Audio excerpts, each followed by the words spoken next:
Hello, hello, hello. Welcome once again to the DJ Atomica. I am the DJ Atomica. That is me. Um, wow, look at all of the fancy new stuff we have. We've upgraded a little bit on a couple of the art assets. I have a slightly different. Hello, Monkey. Welcome, welcome. Good to see you. I have a slightly different starting screen, ending screen, intermission screen. Um, Upgraded the PNG a little bit. I've got this fancy new chat box thing. It's a big day with many new things to look at. Also, later on, we're going to be getting more into Space for the Unbound. But for now, yeah, how you doing, Monkey? How you feeling? New things, new things. Always exciting. How you doing? Doing good. I thought today was going to be a pretty dreary day. I woke up and it was just total gray cloud cover out. And come to find that it's snowing. So that makes it a little bit nicer. It's a little prettier outside to have snow. Still slowly dying. I'm sorry to hear that, Monkey. Is you have a cold or was it COVID? I remember you saying that you had come down with something. Yeah, that's rough. The winter season, man. I don't know what it is about. Have we figured out what it is about winter that causes more people to get diseases? Is it? I feel like it's a cold, probably. Okay, that still sucks, but yeah, at least it isn't COVID. Yeah, I like thinking about what it is about winter that creates more sickness. Because like surely it's not like the viruses themselves that are like breeding more in winter, or maybe I don't know. The thing that I had always heard was that people are just inside more, and I don't do doctors that just tough it out. God bless you. You are the bulwark, the wall. Nothing can defeat you. Um, do take proper precautions, of course, but I have full faith in your ability to judge such things, and when God, it's been a while since I had a cold, but I had COVID when that was going around. That was that was a weird experience. The thing that I remember very distinctly, like the exact moment when I started feeling COVID symptoms. Like I can track it down to the moment. Um, it was when my throat started like feeling just a little bit tingly, a little bit weird. Um, and it's sort of a strange thing to be just like, oh right, that's like that moment is when it started with a disease. But yeah, I hope you feel better quickly. It still sucks. Yeah, with the winter thing, I don't know why. It was I think it's just that people are inside together more often, and so they're more like tightly packed. It's easier for disease to spread, or also like maybe the immune system is slightly off, like slightly weakened during the winter. Maybe it's like the dehydration because of the dry air. I don't know. I'm sure I could look up research on exactly why it happens this way, but I had it rough when I still had tonsils.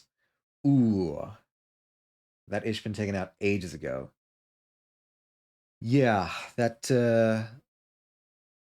so did you have tonsils when you had COVID? Like was that a sort of like a I don't know, a double whammy sort of situation? Cuz I can imagine that being worse for somebody with tonsils.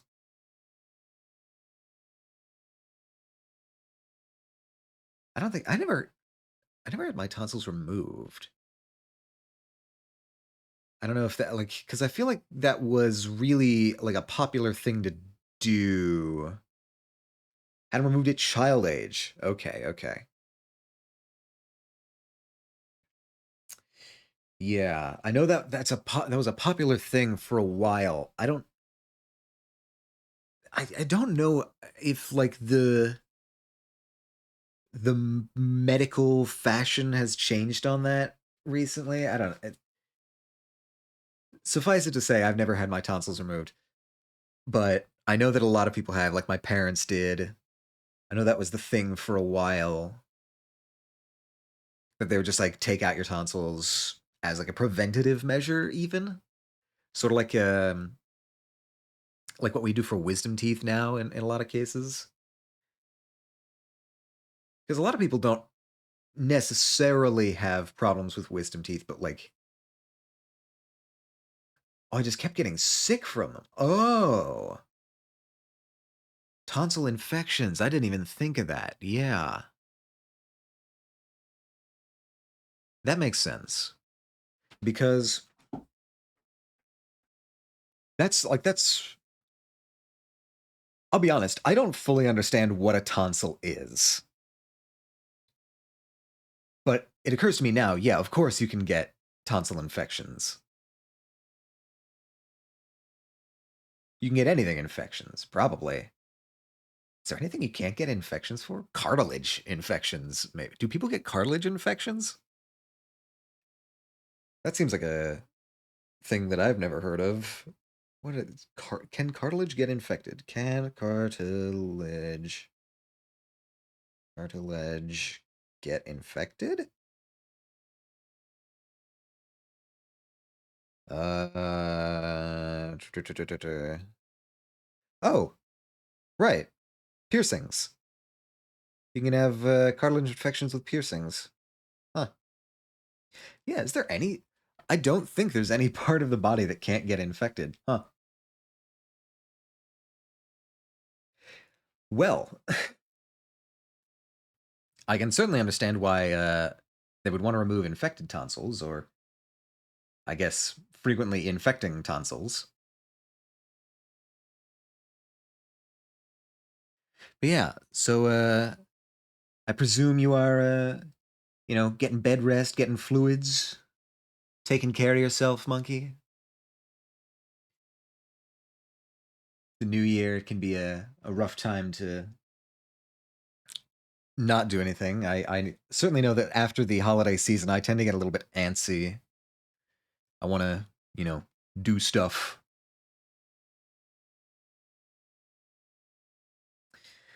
Like this.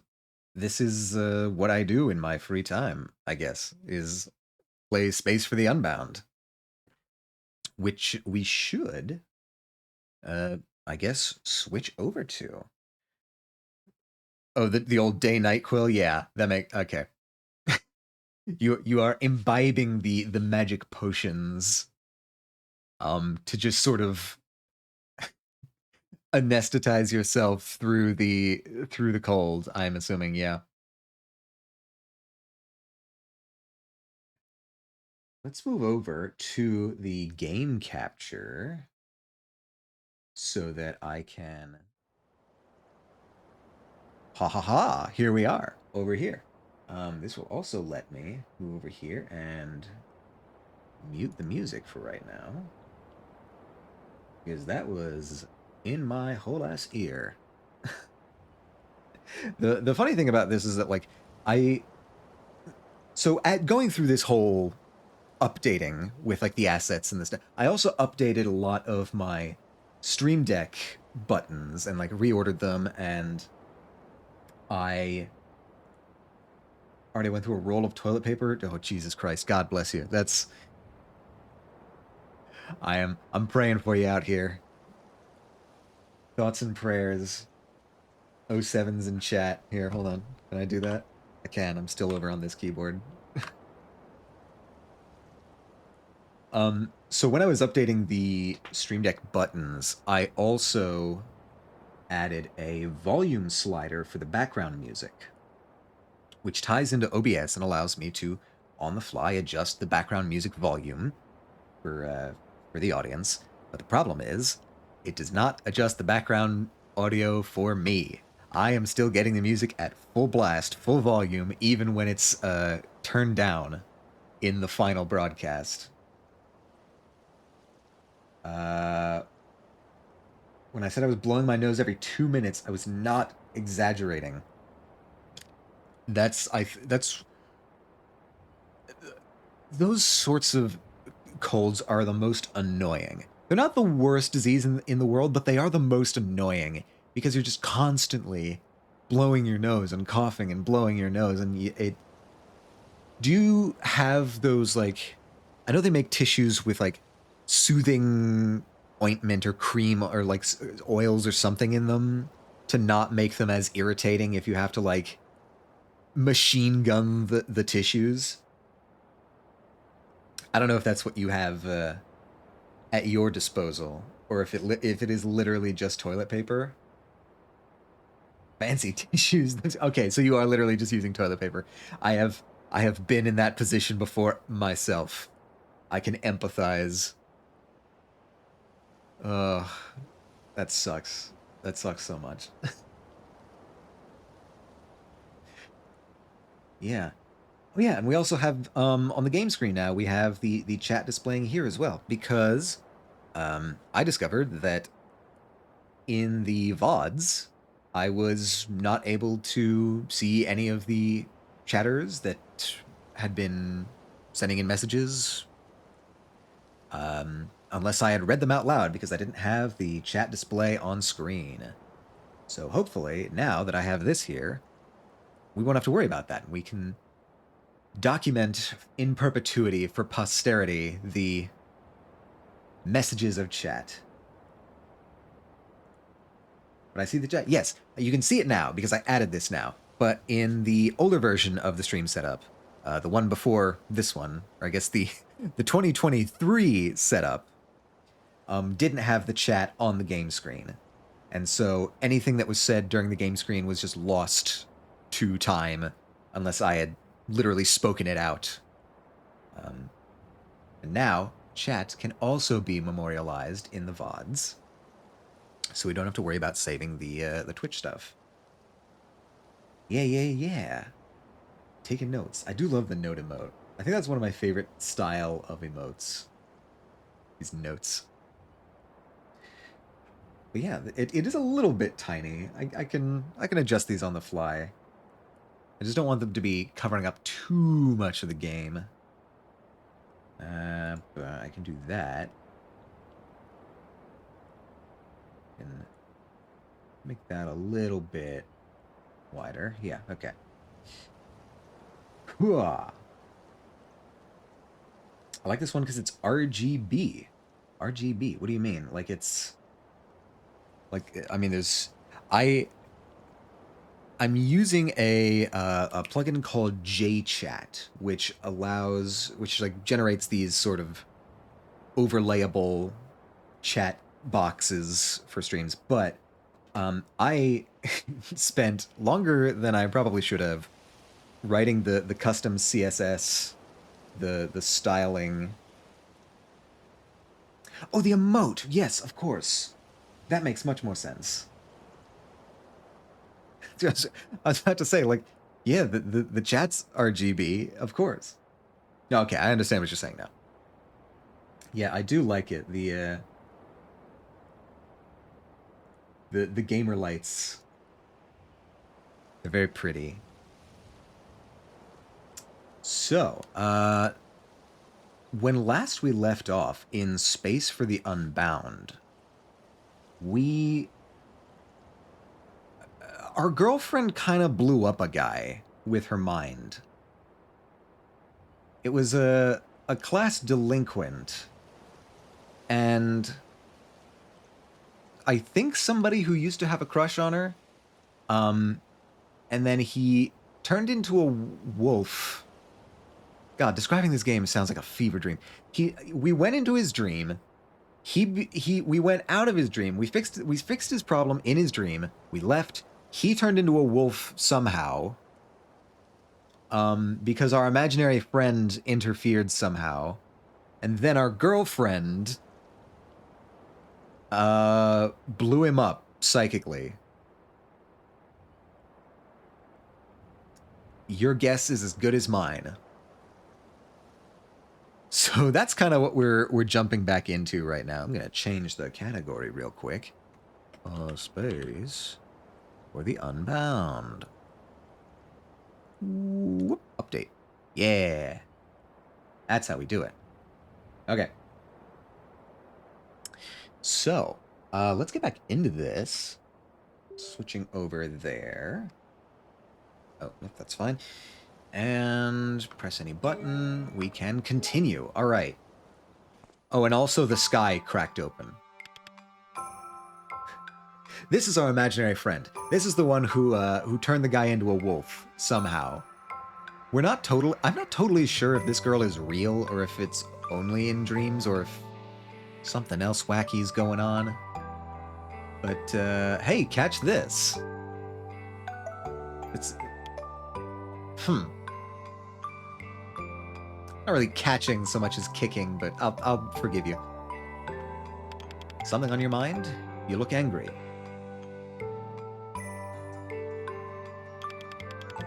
I feel like the characters in my story are getting harder to understand.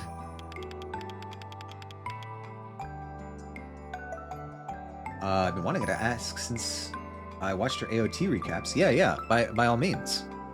Ask away. I am more than willing to go off on Attack on Titan. I love Attack on Titan.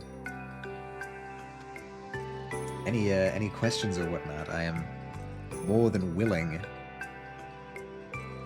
The things they like and how the princess can befriend them. It's also confusing. So many things to tell. I feel that. Glah. Whoa. Calm down, Nirmala. Let's see here. The Star Princess can use magic, right? Maybe she can use her magic to help her friends out? Solve something that's troubling them? Give them a magical item or something? If the Star Princess were to use magic, then I suppose... It's a silly question? There's no such thing as a silly question if it's asked honestly. Throw it at me. Give it to me. I will be your guide to the world of Attack on Titan. Oh, okay. This is a... Okay. See, this is a thing that I definitely think that they do it differently between the sub and the dub. Hello, Emil. Welcome. Good to see you. Anybody in this thread love Fortnite? I'm sure you can find somebody. So I pronounce it like Mikasa. I'm kind of stressing the first syllable. Because I think that's how they do it in Japanese, and I think that's slightly more accurate to the Japanese pronunciation. And it makes sense because Mikasa is a Japanese name. I know in the dub they pronounce it Mikasa. They stress the second syllable. I'm not sure why. I think that's just sort of something that American accents naturally fall into, is pronouncing it that way. I think English tends to default to stressing the second to last syllable. I'm not a linguist, by the way. I should not. Do not quote me on this. Take it with a massive grain of salt. This is what I remember from when I watched season 1 in middle school. Yeah, I think they pronounce it Mikasa. As in Mikasa es su casa. But I don't... Yeah, like her house. Yeah, exactly. And I think that's an American thing. I think that's something specific to the dub. I don't know if that's because American voices default to that, or if it's some deliberate choice made by the people at the dub. Who even dubbed that? I don't even know who dubbed that. Was it Funimation? Couldn't have been. Who dubbed the Attack on Titan series? Who dubbed this? It has to have been Funimation. Who dubbed Attack on... Hello, Attack on Titan.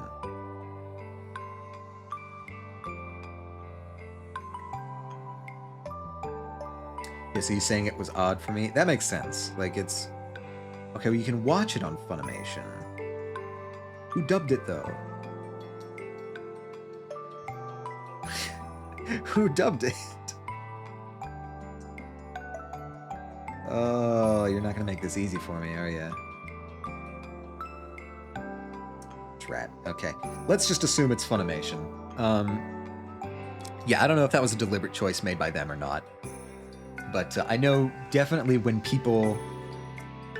I mean, even people who watched the subs primarily sort of defaulted to pronouncing it Mikasa. So I guess that probably is just an American thing, or like an English thing. But in Japanese, I know it's pronounced Mikasa. So, which is kind of how I... So that's how I pronounced it. I don't know why I did... Like, that's just sort of become the way I say it. I don't even know if I made a deliberate choice to pronounce it that way. It is a good question, though. Like... I know that the dub deliberately made choices on the pronunciation of the other names. Like, in the Japanese, for example, Commander Irvin, they pronounce it Irwin.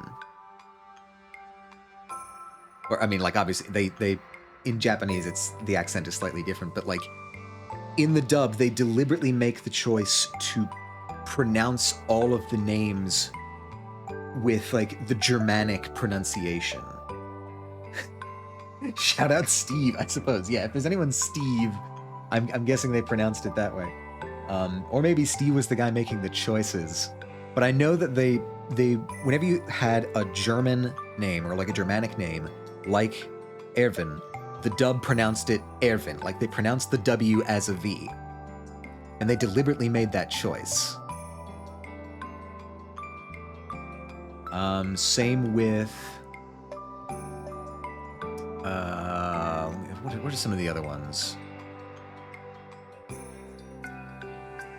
I guess that's the most prominent one. Like, all the others have pretty similar pronunciations, like Levi, Sasha. Emir's not really a Germanic name, but I know that was something that they deliberately decided to do in the dub. They because it's very sort of German themed. They decided to pronounce the names as German as they could in the English dub. So maybe they made a similar choice with Mikasa. I don't know. But that's a good question. Thank you. I appreciate it. Please feel free to ask any questions you like. Or just talk about Attack on Titan. I'll talk about Attack on Titan anytime, any place. But also, Emil, how are you doing today? Sorry, I just hit my desk. How are you doing? How are you doing? It's good to see you. A mega chillin'? That is exactly what we want to hear. That is good news. It's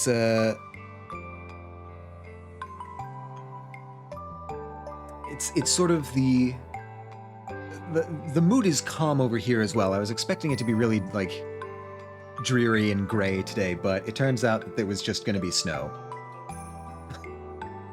And I like snow, so I'm happy. It was hella neat that your family is into anime. See, this is the thing. They're usually not, which is why I had to, like, walk through a bunch of stuff. Which is why, also, that I have not asked them to sit down for any further lectures, because the story behind this goes that, like, I'd somehow, like, during COVID, convinced my mom to watch Attack on Titan. And the final season was coming out, and it had been a while since she had seen the previous section, so I thought, oh, okay, I'll just prepare a little PowerPoint. And then that PowerPoint sort of ballooned and became a 3-hour lecture. And then that lecture became one of many lectures because the final season, quote unquote, was, I'm gonna be honest, a bold-faced lie on the part of the Attack on Titan committee. It was not the final season. They had many seasons after that.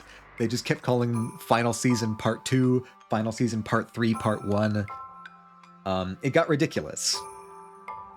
And I had to keep making new PowerPoints every time to get people back up to speed.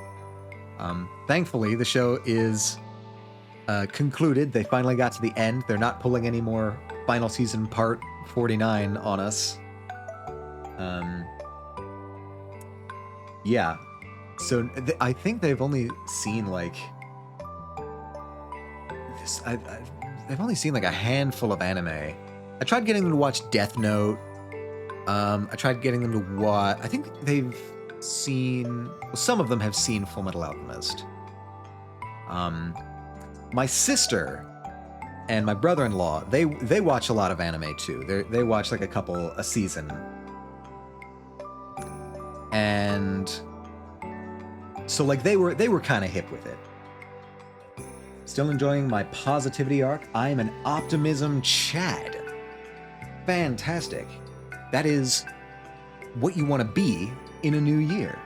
Is that like a New Year's resolution thing, or is that you're just feeling it? You're feeling the vibes this year. The optimism energy flows through you. I noticed the naming scheme. Yeah, it got ridiculous. I frankly don't even know if they knew what they were getting themselves into when they chose that name.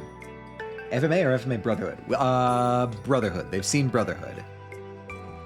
I know my sister and I think my brother-in-law have also seen the original FMA. They've seen both, I think. But Brotherhood was like the one that they introduced to the rest of my family. I saw Brotherhood because my sister recommended it to me. And like she watched it with me. So that was how I saw Full Metal Alchemist Brotherhood the first time. I like Brotherhood more. I mean, I haven't seen all of the original. I've seen like bits and pieces of the original, but I like Brotherhood. Jack, welcome in. How are you doing today, Jack? It's good to see you. Thank you for stopping by. Welcome to our Space for the Unbound / Attack on Titan stream. We can do both. Yeah. It's also the first stream of the new year. I didn't even... that's in the title, I guess, but I didn't even mention that. Happy New Year, everybody. Happy 2024. Just came to the realization that everything is a stupid mess, and the only way to be happy is to smile about it. So I waste my time doing anything else. Fair play. I can appreciate the philosophical insight. I hope you are carried forward well by this outlook. That's really cool, man. I'm glad you're feeling good. Not gonna lie, waiting for you to stream to ask you that question. he was chomping at the bit. He was sitting there waiting. Oh, it's gonna happen. It's gonna happen. It's gonna happen soon. I'm gonna ask him. How are you? I'm doing pretty good. It's a lovely Saturday afternoon. Yeah, it's looking great out there.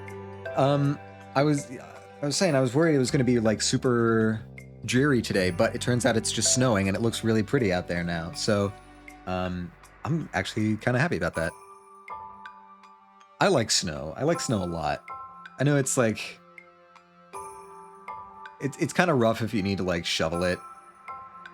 But once you get that done, I still really like the aesthetic of snow. And I especially like when snow is falling. It's just very calm and quiet and soft. It was forecasted to get snow, it comes and it's just rain. Oh, that is actually the worst bait and switch. That is actually the worst. I hate that. Because, like, snow is aesthetic in a way that rain just isn't in most cases. You can have aesthetic rain, I will say, but it's it's a lot harder to achieve it. Snow is just like sort of effortlessly aesthetic by default. But rain, I feel like you need to be in very specific contexts, very specific situations, with very specific types of rain.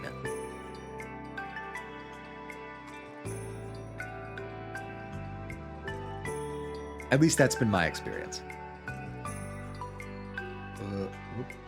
Hair in my eye. Okay. If the Star Princess were to use magic, then I suppose... Screw rain. Give me snow. Yes. Move to the North Pole. This is, I guess, the South Pole. Does it snow at the South Pole? It has to. Of course it snows at the South Pole. What am I saying? Yeah, you gotta just, like, go to, like, an Antarctica research station and chill out there. That's the strat. That's the pro strat. For 2024, this is going to be the new meta. Everybody moves to Antarctica research bases for their aesthetic mood. And reenact the thing. Yeah. Well, okay, that's going to be like a niche thing. You can go to specific Antarctic bases if you want to get that. And there's also non-thing reenactment bases. Okay, this is going to be a whole resort. We're planning this now. The Antarctic resort. In some places you can reenact the thing. In some places you can just chill with penguins. It really all depends on what your vibe is. We've got vibes for both. In some, you can reenact the thing with penguins. That would be... Okay, hold on. That would actually be kind of hilarious. Imagine doing like a live theater reenactment of the thing, but all of your co-stars are penguins. Picture this in your mind. I feel like that would either be hilarious or somehow more terrifying. That's my new grift, where we just give people the thing experience with a horrid CIA experiment abomination. Oh yeah, we've got to like actually get like find some like Area 51 mutant or whatever and cast them as the thing monster. Yeah, 2 markets, both government testing and vacationing. You've cornered the market on 2 areas. It's a double whammy. How could anybody refuse? We just need the marketing. It writes itself, really. Aha! Of course. Kick. Into my chest. Very nice of you. Now's no time to be kicking a ball around, Atma. I have a story to tell. Got you a Black Forest Gâteau. Your favorite, right? I'm a better man now, can't you see it? Oh yeah, that's right, okay. Meow. That's my cat impression. For anybody who was wondering. Ak. What the hell do you think you're doing?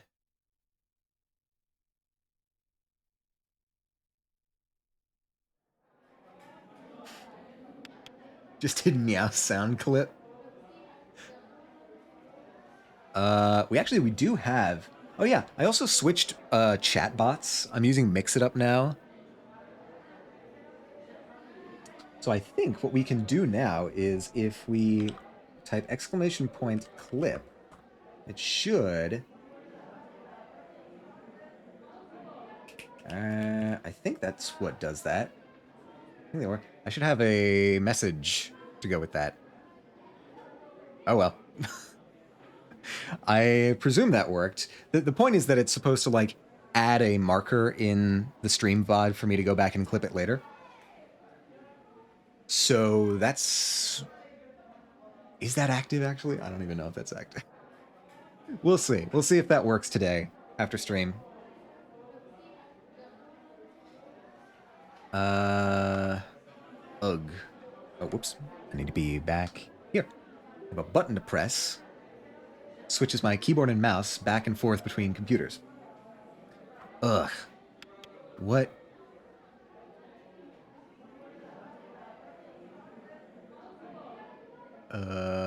Ceiling? What's on the ceiling? It's a fan. I'm at my desk. Where's Raya? What just happened to Raya? To Eric? Is he really vaporized? Atomized? Disintegrated by your girlfriend's psychic powers? Yeah, probably. Did Raya actually? No, no, no. Crap, what the hell is going on here? I mean, your girlfriend told you she had powers. Did Raya lose consciousness then? Is she hurt? Was that girl... Was it Nirmala? Why was she in Eric's head? Raya said that there was some sort of anomaly causing all this chaos. Was she talking about Nirmala? Did Nirmala make Eric go berserk? I feel like that's a very understated way to describe what happened. Eric didn't go berserk. He turned into a wolfman. I feel like that's the more important thing to mention. I mean, sure, he went berserk as a wolfman, but happens to the best of us. Who among us hasn't turned into a wolfman at some point? I go down to the bank. They tell me I have like an overdraft fee. I just turn into a wolfman. It's, you know, it's standard, really. It's American culture to become a wolfman. Details, details. Sometimes, you know, you're going to the store, you're looking for your favorite food item, and they're all out of it. There's really only one option. You gotta become a wolfman. May those without sin man the first wolf. Or wolf the first man? I don't know. Neither of those sound great. Yeah, it's biblical, exactly. I'm pretty sure Jesus said that. Who even is Nirmala anyway? And what happened back there to pull me out? How did I end up here at this desk in this classroom? Well, that is probably because of the public education system. You can't really blame Nirmala for that. That's just kind of civic infrastructure, really. For the third time, I hate to break it to you, man. You're going to have to go to school more than 3 times. I know this is bad news. I know people do not typically like to hear this, but yeah, unfortunately. Get a hold of yourself, Atma.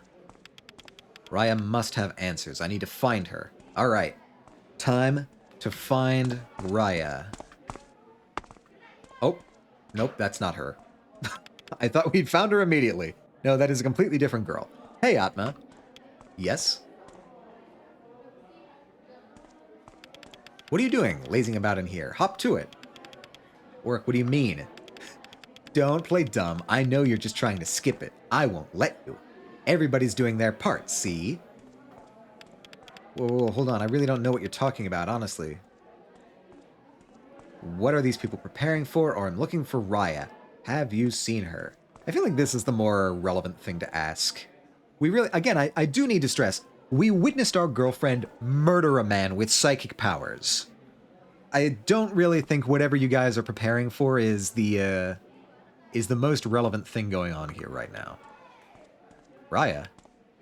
Raya Tang Ling Tang? Uh-oh. See, this is also the thing, is that, whenever our girlfriend uses her psychic powers, reality starts to break a little bit. In some cases, literally. There's a giant crack in the sky right now. We can't see it because we're inside. But, every time that something goes really wrong with Raya's psychic powers, the crack in the sky gets a little bit bigger. And I can't help but think that that is not good. Wait, hold on. What was this? Yeah, I'll let that through. What could possibly go wrong? I can't even imagine what a problem with a crack in the sky could possibly be. Like, the sky is a physical object, right? This is, this game takes place in the flat Earth world. It's got automodded? Yeah. My automod is still a little bit fresh. It's still a little bit, sensitive. We're training it, don't worry. It has not had much occasion to mod Autoly before. Yeah, he's a new hire. We're breaking him in still. But badass female protagonist is great. Unfortunately, she may be destroying the world. It saw button girl in the same sentence. Maybe. Maybe that's what it was. That's what it flagged. But that's girl bossing it. Yeah, exactly. Gaslight, gatekeep, destroy the world. Yeah, it also seems to affect people. Like this girl right here is kind of looping, it seems. Hey, hey, buddy, are you okay? That seems like a really weird way to say that to somebody. Huh? Yeah, what happened? Don't try to change the subject. You were, you know what? Never mind. What are these people preparing for? You're joking, right? I'm not. It's for the Lintang Festival, the town's annual celebration to welcome the first Suro Knight. Okay. I want to know more about the Lintang Festival. What do you mean, first Suro Knight? These are very, like... I don't know if this reads, or if people get this, but, like, these are very Commander Shepard style prompts. Does anybody else get that energy? It's like, I want to know more about the Lintang Festival. What do you mean, first Suro Knight? What can you tell me about the Reapers? Lintang Fest will last for a whole week, with different events happening every day. Like a bazaar, dance performances, a parade, a firework display. Our school helps organize it every year. Last year, and the year before that, and the year before that too. Right. What do you mean? Apparently, Suro is the first month in the Javanese calendar. Is that a thing? Javanese? I haven't heard that before. I didn't know that. Don't feel bad, man. Only old folks know how the Javanese calendar works. Well, I guess we could take the effort. We could make the effort to learn. Our generation is kind of ignorant sometimes. Writers, I think your voice is showing a little bit too clearly here in this bit of dialogue. Yeah, man, totally. Well, thanks. I gotta go. No teenager has ever talked like that. No teenager has ever said, like, yeah, our generation kind of sucks. Actually, that's not true at all. What am I saying? The number of comments that I've seen are just like, I was born in the wrong generation. Nah, I take it back. This is realistic. You better not skip class again. Everybody needs to work hard for Lintang Fest. Whoops, wrong key. Objective. I don't care about the festival. Right, okay. We need to find Raya. That's what we need to do. What is this? Did I see this already? Oh my. A stack of paper. Cool. Wait, what did that say on it? I cannot read any of that because it is in a language I do not understand. Okay. For now, it's just a stack of paper. Coming through. Whoa. Yep. Let's go, let's go. I get the distinct impression that Raya set this up. School's bustling all of a sudden. I guess what that girl said about preparing for some festival is true. She was acting really weird, but it didn't look like I could space dive her. Weird. Oh yeah, space dive is the word for when we use our special book powers to go into somebody's dreams and, like, give them therapy, I guess. Huh? Whoa. Nope, something is very wrong here. We're glitching. We're glitching.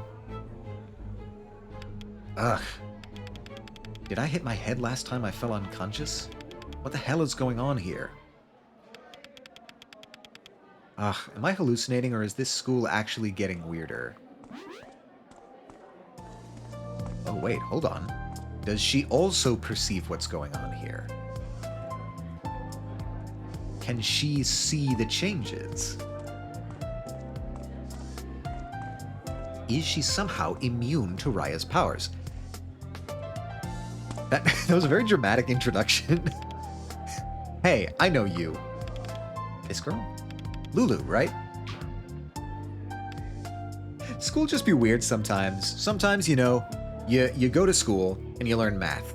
Other times, you go to school and there's a fight. Other times, you go to school and the entire fabric of reality has been changed and only some people can remember it. It's just, you know, a roll of the dice, really. Let's somebody roll D20 in chat to remember changes to reality. Oh, you're Raya's boyfriend, right? Is it just me or is something freaky going on here? Not bad, 17. I think we might remember changes to reality. Good roll, monkey. Also, good, that command is still working. Okay, so we remember everybody. Chat, we remember what happened. Everything's good. We're able to make progress on cracking this case. Is it just me or is something really freaky going on here? All of this is wrong, isn't it? She seems confused, but not broken like everyone else. What should I tell her? Tell her the truth. She's like the only person here who is actually like on the same page as you. I feel like we need all the help we can get. I just see everyone glitching.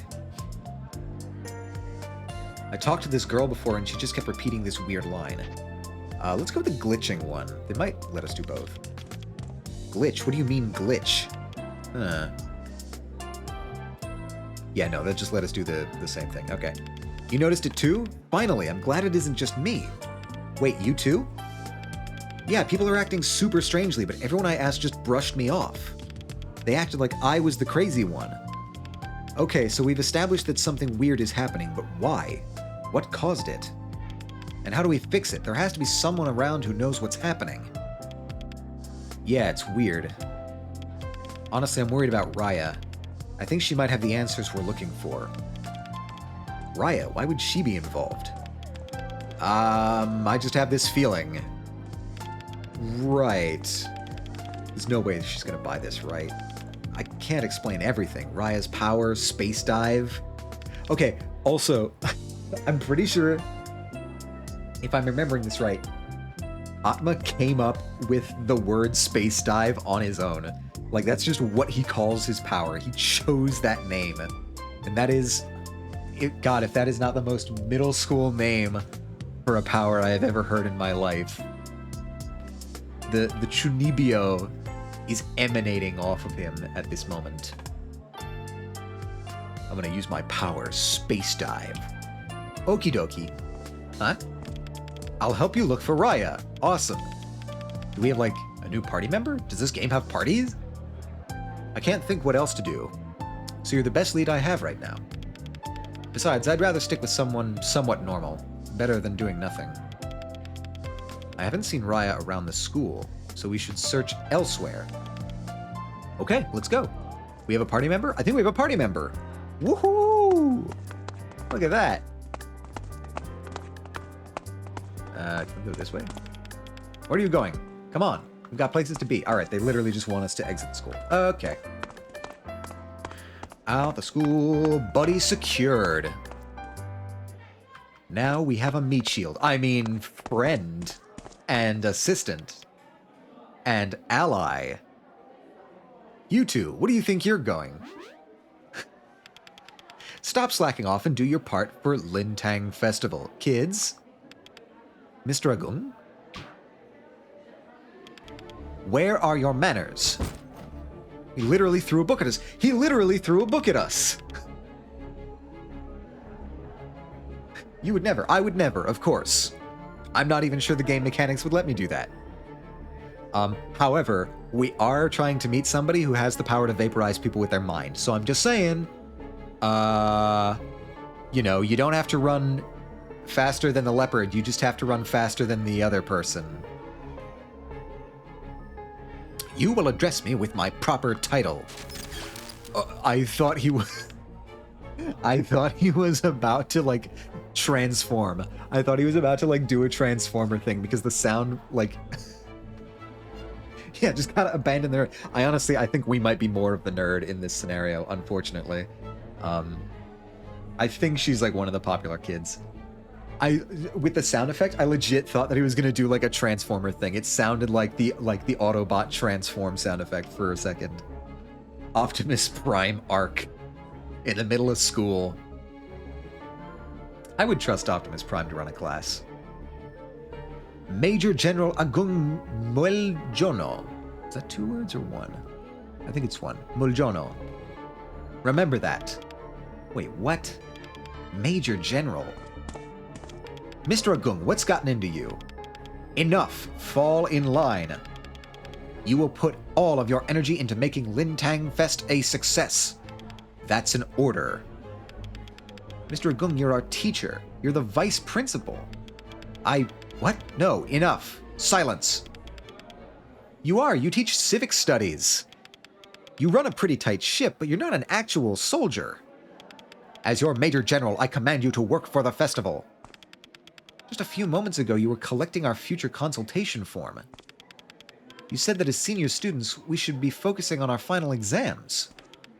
That we shouldn't participate in non-academic activities like Lintang Festival. Man, get debated, bro. Facts and logic. Destroyed by facts and logic. I am Major Principal General... Huh? The Space Dive flower appeared on Lulu? Well, let's dive and see how it goes.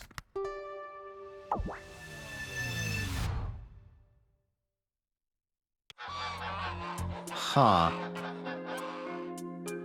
You know, every time I come into one of these dream sequences, I think, like, okay, I got a rough, like, read on what this is gonna be like. Every time I'm wrong. It's just... a courtroom. What? That's the first thing you notice? A courtroom? What are you talking about, man? It's filled with geese. There's geese. Look at the geese.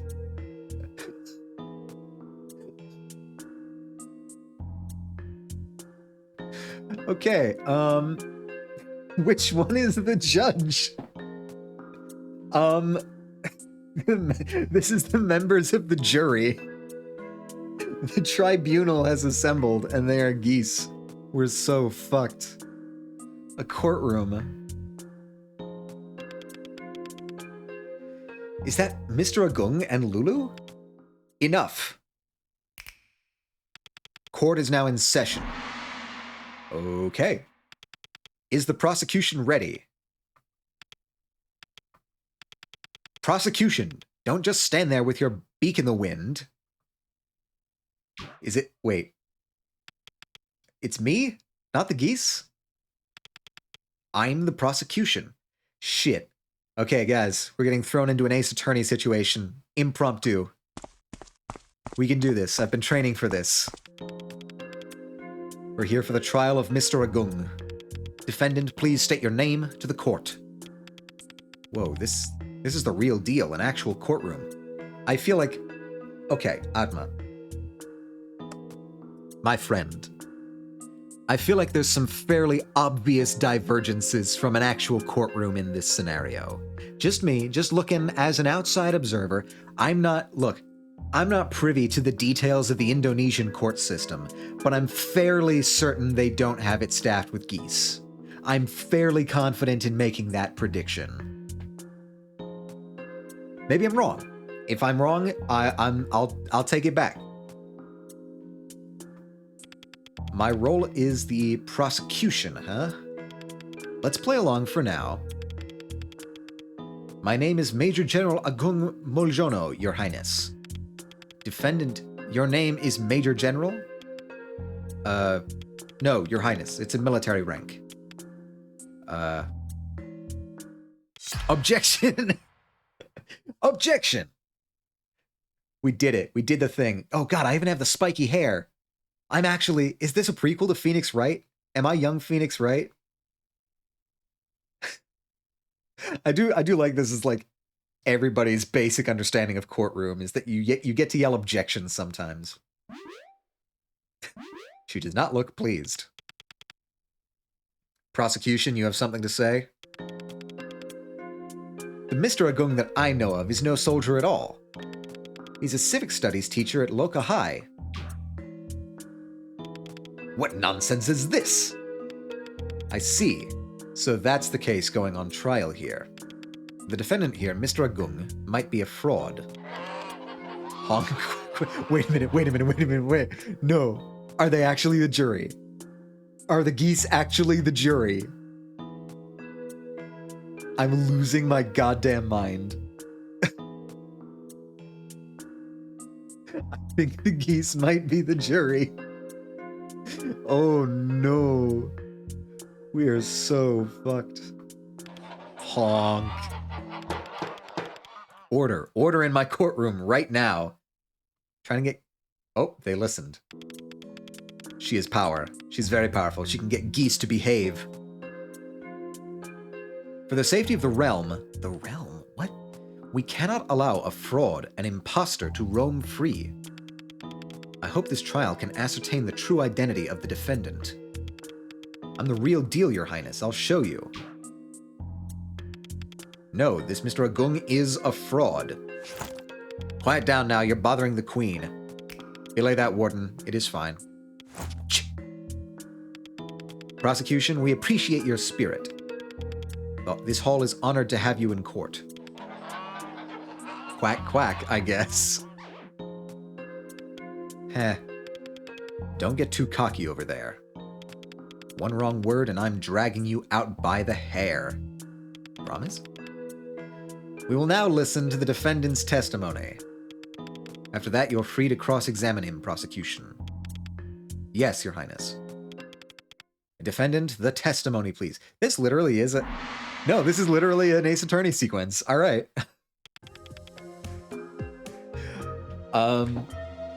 Let's dive into it. I'll prove that I'm the real deal. My name is Major General Agung Muljono, an esteemed soldier since the Day of Independence. I think I, of all people, should be the authority on this. Never seen the anime Ace Attorney. Have you played the games? I don't think I've seen the anime either. Like, I've seen clips. Maybe that's enough practice. I've played the first game, and none of the others. So, if this game employs mechanics that are present in any of the sequel Ace Attorney games, I am fucked. A little bit of game by watching? Oh yeah. That makes sense. Wait, Panda's played that a while back, didn't he? Yeah, he got into some Ace Attorney. And I'm certain I'm not a teacher. I'm a bona fide soldier. I have fought for this country. There has never been any proof that I'm a teacher at Loka High. Oh, excuse me, a teacher at Loka High. In fact, I have proof that I serve in the military. Oh, really? This is getting interesting. That is you, defendant? This is most certainly me, Your Highness. It even has my signature. It also has half the picture missing. Aside from the uniform, you look very different from the man in the photo. Oh, I was fit back in the day, you know. Time has not been kind to me. I think you're the other person in the photo. That's all I want to tell the court. I told you I'm real. I don't doubt that you're real, I doubt that you're a soldier. Prosecution, it's clear that this defendant is not what he claims to be. I know it in my heart. This man is not who he says he is. I hope you're ready with the evidence. We'll tear his testimony to shreds. Aren't you supposed to be impartial? Evidence? Oh dear, it seems I've overestimated you. Oh, come on. Yeah. Granted, I don't have any evidence, but... Fine, court is adjourned while the prosecution gets his act together. We need to gather evidence about the defendant's true identity. Where can I find that? Your Highness? You are a hero with the power to dive into the minds of others. And the power to resurface afterwards. I have a feeling that the truth you seek is beyond the borders of my realm. Oh, okay. We're gonna need to go back out into the real world and collect evidence that this guy is not a soldier. What about the book? Oh, that's a bag. Ha ha ha! You can understand my mistake. Books look like bags. It's a book bag. The bag that he threw at me. I'm not hurt physically, but the whole thing was a bit of a shock to the system. Oh, there's nothing inside except this card. A library card for Civic Education Handbook for 12th grade. Did he just visit the school library? I should check it out. Okay, okay. To the library we go. Meow. I can run. Never called backpacks book bags? What did I call it one or the other? I feel like I started, like, when I was younger, I called them backpacks.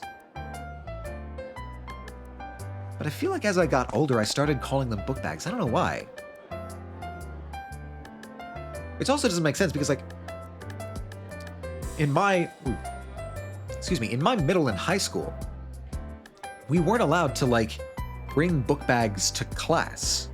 We had to put them in our locker, get the books out, and carry the books with us from class to class. We weren't allowed to have an actual book bag.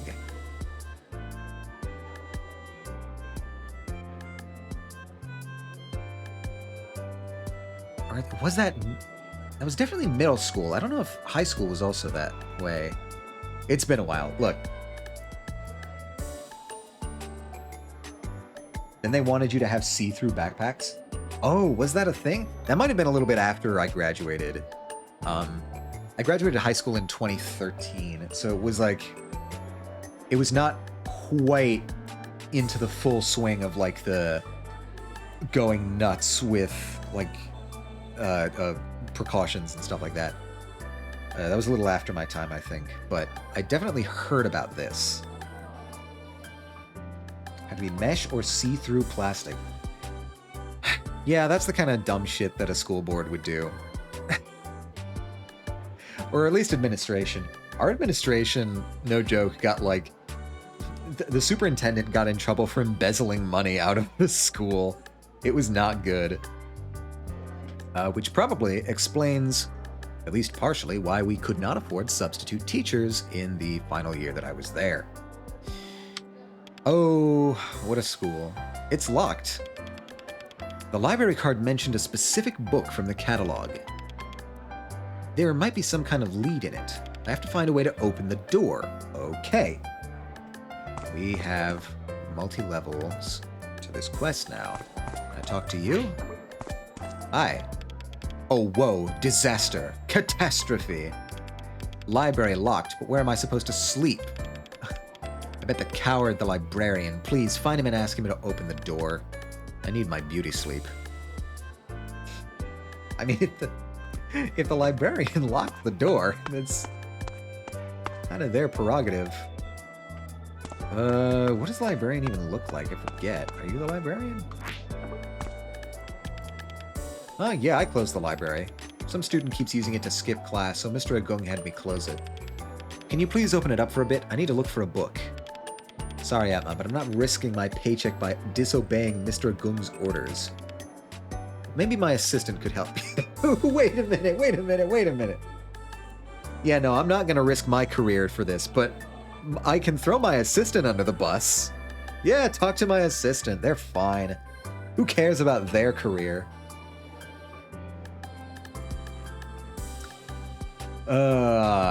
Management, am I right? Your assistant. She's a student with glasses and a ponytail. What was her name? You forgot your assistant's name? Hey, all she does is read books and keep quiet all the time. I don't know how fulfilling her life is. Jesus Christ, man. I don't need to go that deep. Well, apart from the one time that we talked about snails. Then she went on this aggressive rant for ages. Where can I find your assistant? How quickly can I give your assistant therapy and give her a better job? with a better boss. I haven't seen her around today. Maybe she's somewhere quiet. Reading? Reading? Kids reading? Impossible. Couldn't be. We're on the lookout for 2 kids who might be reading. Oh yeah, have you seen my girlfriend? Raya. Lintang. Hello, Atma. Aren't you excited for the Lintang Festival? Okay, we're just... Oh, okay. Okay, I'm gonna go look for her. Good luck. Okay, so Raya's just straight up preventing everybody from recognizing that she exists. Okay, I guess Sorry, I need to get past. Sorry, Atma, but I can't move it. What? They're chairs. What's the problem? My trolley is broken. This stuff is too heavy to move without it. Can you help me? Let me see what I can do. Alright. I get the feeling we're in the, surveying the landscape stage. Oh, hey, look. A trolley. What else is around here? Is it just the trolley? Is it literally just the trolley? What's here? What's over here? Where does this lead? Yeah, I was afraid of that.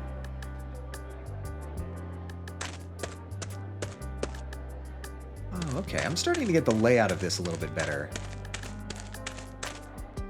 Like, there's the library back there. Okay. The layout of this place is slowly starting to click in my mind. It's like a square. Hi, can I have your... Yeah, your trolley. Can I borrow it? It's for moving a pile of props in front of the canteen. Of course, thanks for helping, Atma. And then I put it in my pocket. And say out loud, I got the trolley. Dude. The pockets on these school uniforms here are insane. We gotta replicate this technology. Wait, do I talk to you? I think I talked to you. Trolley. You got another trolley. Great. Could you help me move these props? Boy, I'm beat. Okay. Sure.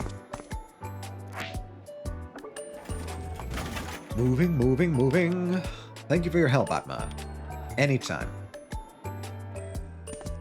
Okay. Hi, kitty. Pet, pet, pet. You're fluffy as always, mustache. Oh yeah, you get to name the cats that you come across in this game. Oh, that's her. Hey, Marin. Hey. Oh my god, who this handsome? Who this handsome? How you doing, Ruby? Welcome, welcome. It's good to see you. How you doing? What were you playing recently? Ruby. You're playing Lost Judgment. Yeah. How's it going? How's it going? Are you enjoying Lost Judgment? It's good to see you. Yeah, we got a couple new things on the stream. I got a little bit new PNG, got a new chat box, got some new assets. It's nice. We're sprucing things up a little bit for the new year. But how are you? What else would I play? It's Yakuza. Fair enough. Fair enough. You play what you like. But yeah, everybody go check out Ruby, a fantastic streamer, if ever there was one. Playing Lost Judgment. Just finished, still have the DLC. Oh, okay. You made pretty quick progress. Aren't those games pretty long? Maybe this is just me, because like I'm spending like a month and a half playing one 12-hour game. But yeah. That's an impressive clip. Yeah, it's good to see you. It's good to see you. How are you doing today? 30, 40 hours each? Yeah, that's substantial. That's I feel like I did this at one point. I checked what the longest game I ever played was, and it was not long. But yeah, good on you. So like, how much do you think you're gonna have with the DLC? Do you think you're gonna have like, if a usual Yakuza game is 30 to 40 hours, how long is their DLC usually? Gasp. Oops, I am on the wrong keyboard. Gasp! Atma, you startled me. Why are you here? Everyone is. I'm scared. Of what? Ugh. Forget it, just leave me here. Are you the librarian's assistant? Do you know where Riot is, or that's all? Nope, let's go through the list. Are you the librarian's assistant? Around 5 hours more, Lost Judgment is actually the only game with a story DLC. Oh, interesting. That they're getting into that now. It's a new thing. I want to see you play Alt F4. I am not going to fall for your tricks, monkey. I'm on to you. I see you. You can't slip a trick past me.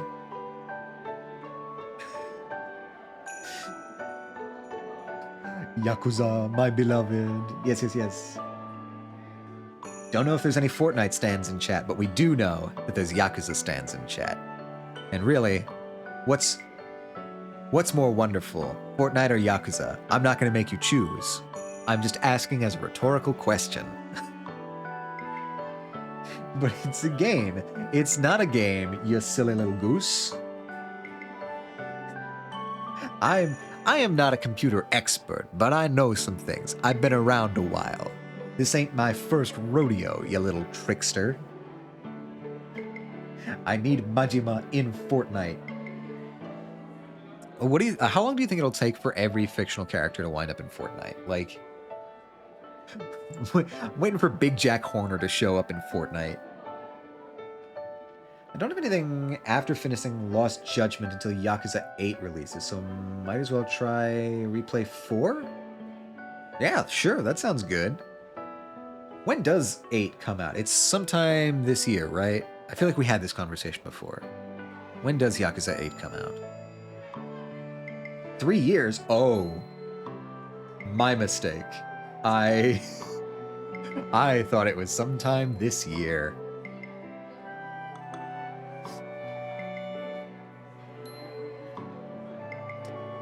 January 26th. Wait. Wait, hold on. I'm confused. What do you mean by 3 years? At this rate, I would say we'll get everyone who isn't owned by the mouse by 2040. Okay, that's fair. The mouse is a formidable force, I will say. 1 day before Tekken 8. So, like, is it January 6th? Oh. I'm an idiot. I asked a question and then you were responding to that question. And, yeah, okay, now I get it. I'm asking too many questions too fast. I'm mixing questions. I'm getting confused. Okay, so it's coming out January 26th. 1 day before Tekken 8. All right, so you got like 20 days to kill.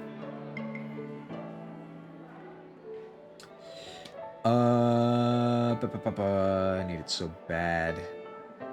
Yeah, I know that it's a very hotly anticipated game. For good reason. The Yakuza series is very popular. I'm going to send you a link, Atomica. It's a Steam link. Yakuza 7 is unironically peak. 8 launches on the 28th. Okay, yeah, okay. Now I understand. Okay. Steam link. What do you have here? Let me switch over.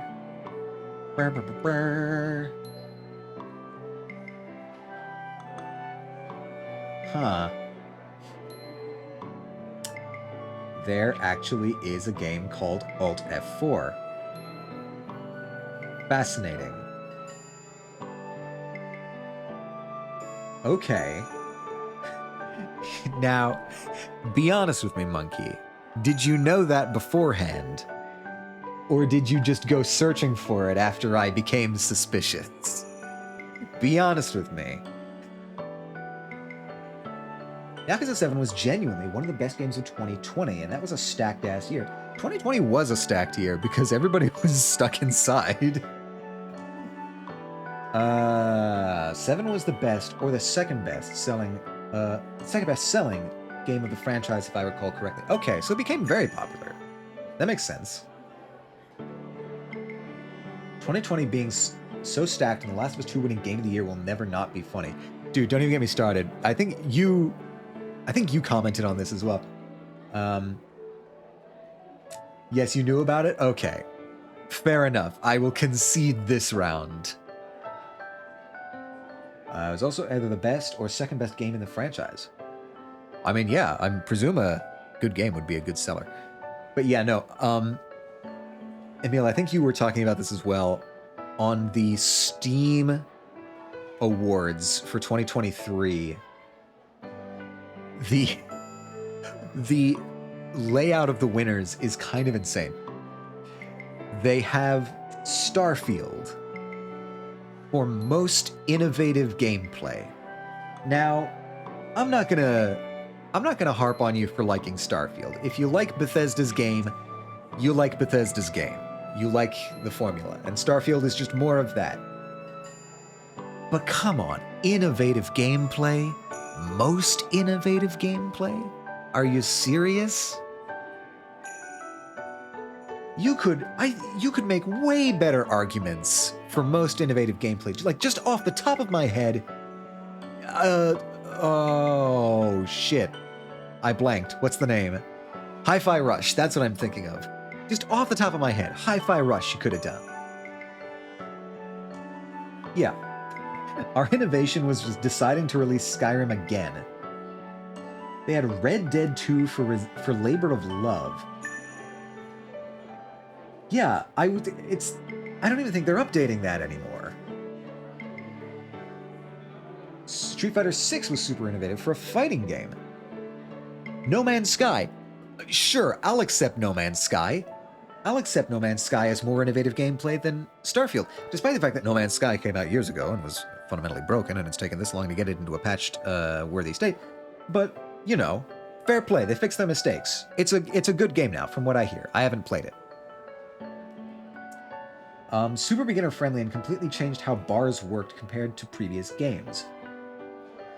That's interesting. It's dead? They're cutting support? Wait, for Red Dead or No Man's Sky?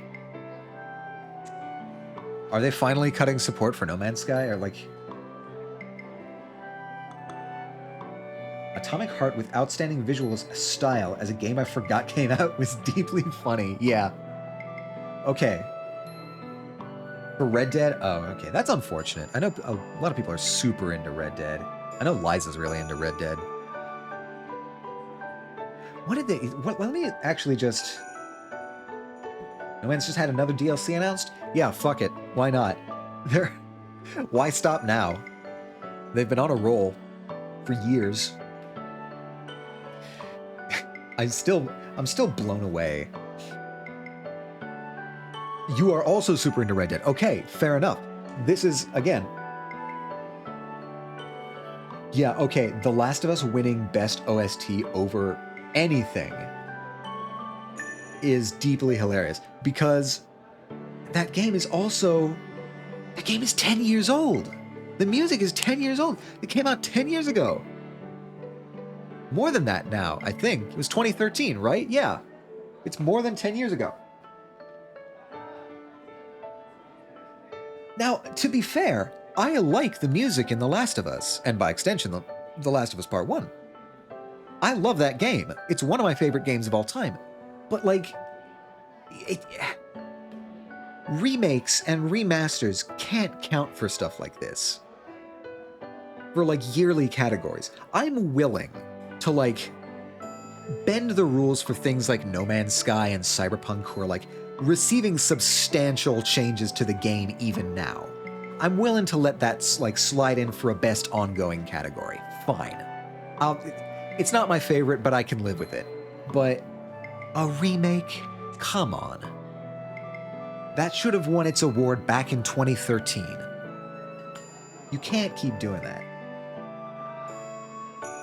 Sorry, free update for No Man's Sky. Yeah, they like doing that.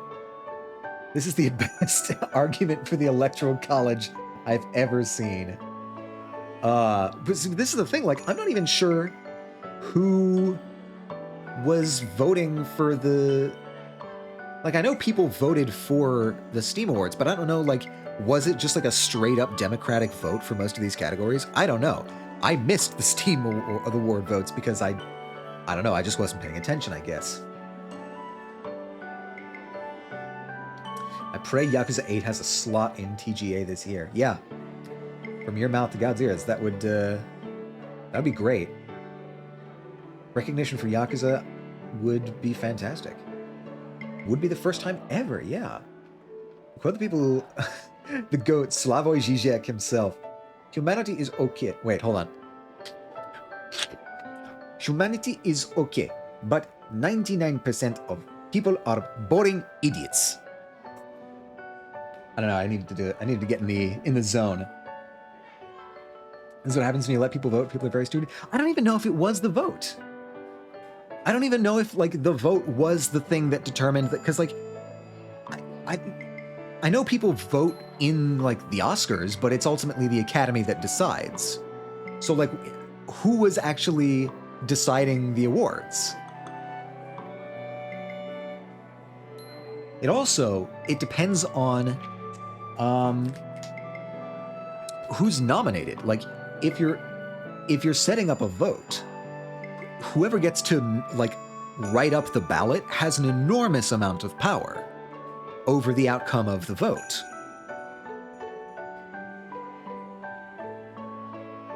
Right? So, like, imagine if you were, like, in a presidential election and you get a ballot that only has one of the candidates as an option. The person who wrote up that ballot basically just forced the outcome of the election. So, like, depending on how you construct the poll, you can enormously manipulate what people are able to choose for, which is why write-in votes are kind of sort of so important, just on a philosophical level. Yeah, the authentic sniff, yeah. You can't do a Slavoj Žižek without the sniff. Naughty Dog and Rockstar rigged it. Maybe. What, like... Okay, hold on. What are the categories? Let's do this. Let's go as an exercise. Wait, I think I can do that over here. Actually, let me... As an exercise, let's go through and...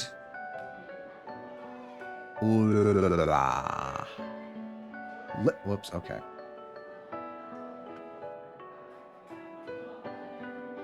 Won't let me do that. Okay, let's go to the actual things, and let's go through these categories, and let's see if we can't come up with better answers for all of these. Let's do it. Let's do the game, like the Steam Awards, right. The people know it's like, they just vote popular shits. You can just know... Oh, you can bot it. That is another thing, if you're having public votes for that. Game of the Year was actually Alan Wake 2, but I think that's both a steaming hot take and also Alan Wake 2 isn't even on Steam. Pun intended, steaming hot take? I see what you did there. Okay, look. I can get Baldur's Gate 3 winning Game of the Year. Because, like... The thing with, like, Game of the Year is it's such a, like, weirdly nebulous category because it's not, like, best game. Right?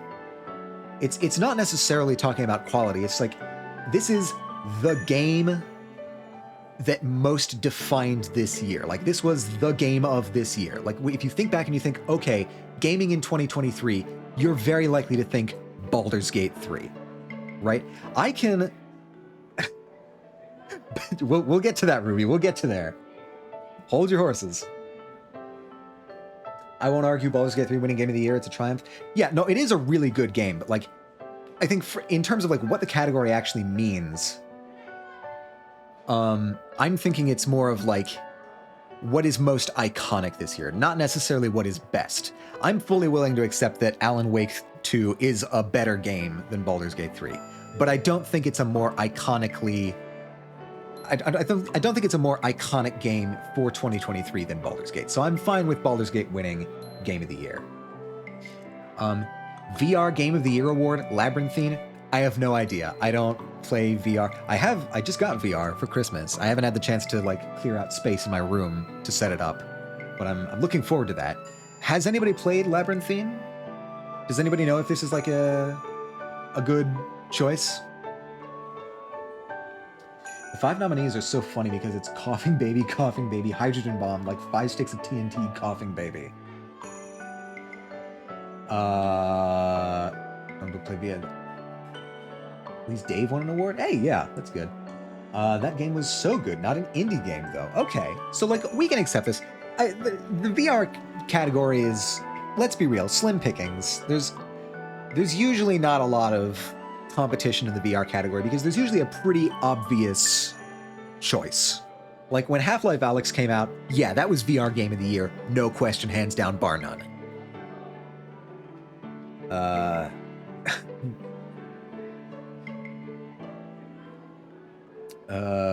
Dave the Diver and their fake indie LARP shit. Okay, we'll get to that. Okay, yeah, Labor of Love. This is the first one that people really had contention with. Okay. So, Red Dead Redemption 2 has basically been abandoned by Rockstar, yet it has received Labor of Love. What do you think would be a better choice for Labor of Love? What were the finalists, actually? So we have Apex Legends, Labor of Love. What? Okay. Rust, Deep Rock Galactic, Dota 2, Red Dead Redemption 2. See, like, look at this. Somebody got to choose what the finalists were. Somebody got to choose the options that people could vote for. These were the only options people could vote for. And, like, out of these, maybe I could see Red Dead? I don't know much about Deep Rock Galactic. I know that that's, like, a thing that people are really... Not basically, it explicitly was? Oh, okay. Deep Rock. Do we think Deep Rock is probably the choice here? Let's not even restrict ourselves to what's listed here. Just think back to this year and think of any game that's a labor of love. Anything that better belongs in this category. What do we think? Was Ultra Kill? Would Ultra Kill count? I feel like Ultra Kill would be a decent candidate for Labor of Love.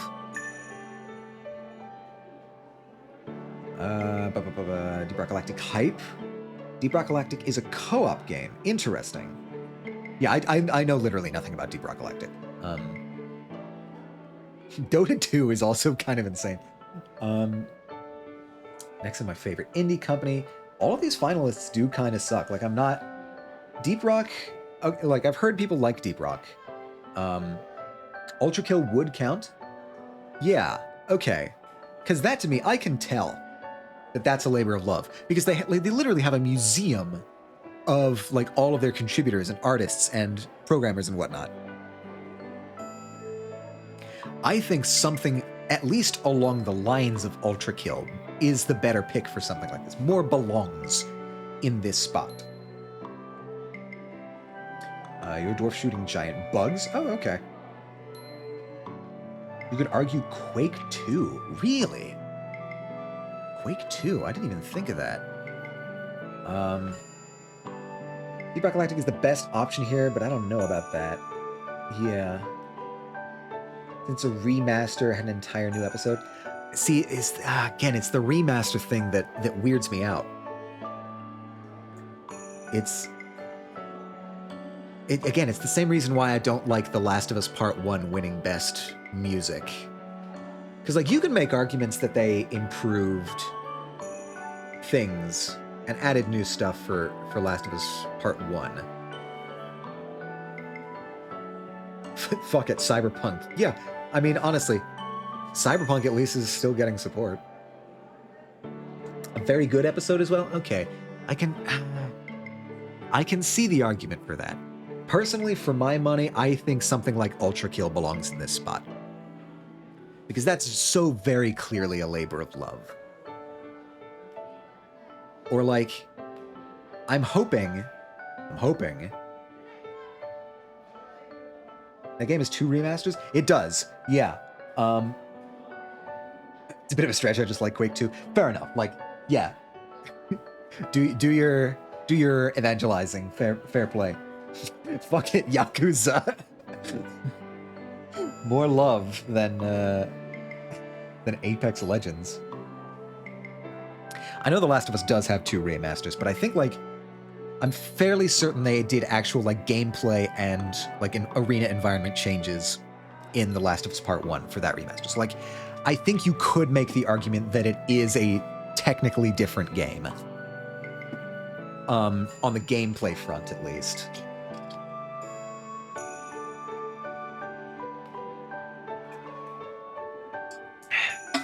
Excuse me, just getting a drink of water.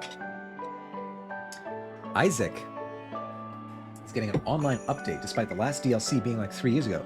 The Binding of Isaac? That's pretty cool. I know a lot of people really get down for that. No joke. 2023 had 2 Yakuza entries. Yeah. I wonder if it was nominated for anything. Okay, hold on. Actually, what were the finalists? I didn't get to see these. You've got to be fucking kidding me. You've got to be kidding me. No way. Absolutely no way.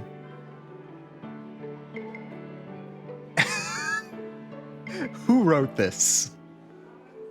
Okay. Game of the year.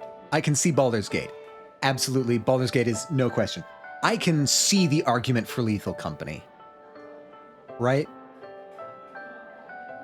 Along the same lines as what I said, is like when I think 2023, I think of a couple games. I think of Tears of the Kingdom, Baldur's Gate 3, and Lethal Company. That's what I think of when I think 2023. So I could see Lethal Company. Resident Evil 4, I think of the year that the original Resident Evil 4 came out, if I'm being honest. EA Sports, I don't even know anybody who played this. I didn't even know this existed. Hogwarts Legacy. I suppose that this whole thing went down in 2023. I suppose you could say that. Oh, Jesus Christ. 3 coughing babies, a hydrogen bomb, and then some TNT. Lethal was great. Lethal is great. It's a fantastically designed game. It's super fun. So like I could see that. This is unironically sour. Okay. Of these, I think definitely Baldur's Gate 3 deserves to win. And I think Baldur's Gate 3 deserves to win even among the gamut of games released this year. A FIFA game getting Game of the Year would actually just completely delegitimize the entire exercise. Potter fans are just too many. They are too many. I mean, I get it. I grew up on Harry Potter, too. All right, what was nominated for VR? It's another sports game. Labyrinthine, I Expect You to Die 3, Gorilla Tag, and Ghosts of Tarbet. Yeah, no, I haven't heard of any of these. I straight up have not heard of any of these games. Granted, I'm not really in the VR space yet, but I'm willing to accept this. Labor of Love. All right, yeah, I think we're saying probably something like Ultra Kill. Best Game on Steam Deck Award. Okay, let's talk about what exactly this means. Oh, it's a kids game? Okay, that makes sense. I can see why that would get nominated then. Best Game on Steam Deck Award. What does this even mean? According to them, it means this game was so good, you wanted to take it everywhere, so you grabbed your Steam Deck and did. Luckily, everything that made it endlessly playable at your desk got even better on the go. Okay, so there's a lot of marketing speak from Valve here. I think clearly they're just trying to market the Steam Deck.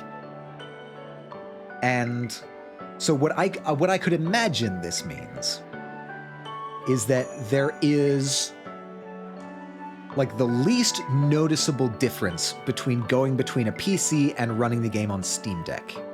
That's what I could imagine, like in a technical sense, this award means. I don't know how accurate Hogwarts Legacy getting this would be. Like, I've never played it on either platform. Okay, bullshit. There's no way that Dredge is on here and didn't get... Come on, Dredge? That's got to run fantastically on Steam Deck. Yeah, the best game to experience on Steam Deck. Yeah, that's what I'm thinking. For me, for my money, this has got to be Dredge. Diablo, I haven't played Diablo, so I'm not as familiar with it. I could see Diablo if people who've played it say, yeah, Diablo. But, like, Dredge is right there. Come on. Yeah, it's gotta be Diablo or Dredge, at the very least. It's right there. Diablo's mindless, so that would probably be good for a handheld. Okay, I can see that. Dredge is sort of like, you're going around and collecting things and like doing tasks too. I can see that as sort of like a zone out type of game as well. Yeah, no, this one, I can't even blame the poll makers on this. I have to blame the voters. This is like just straight up. Dredge is the obvious choice. Either Dredge or Diablo. Who the fuck casted these votes to? Not me, because I didn't know the votes were going on. I didn't. Maybe this is my fault. Maybe if I had voted, it would have tipped the scales. We're looking at like the negative outcomes of like the timeline split here, where I didn't get to vote in this. Okay, it's your fault. I was the last vote. Fuck, it was all me.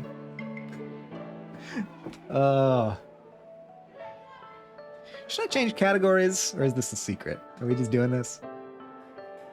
Fuck it, I'll change the category. It's a little bit late into the process, but we'll go with just chatting for now. Yeah. Change that.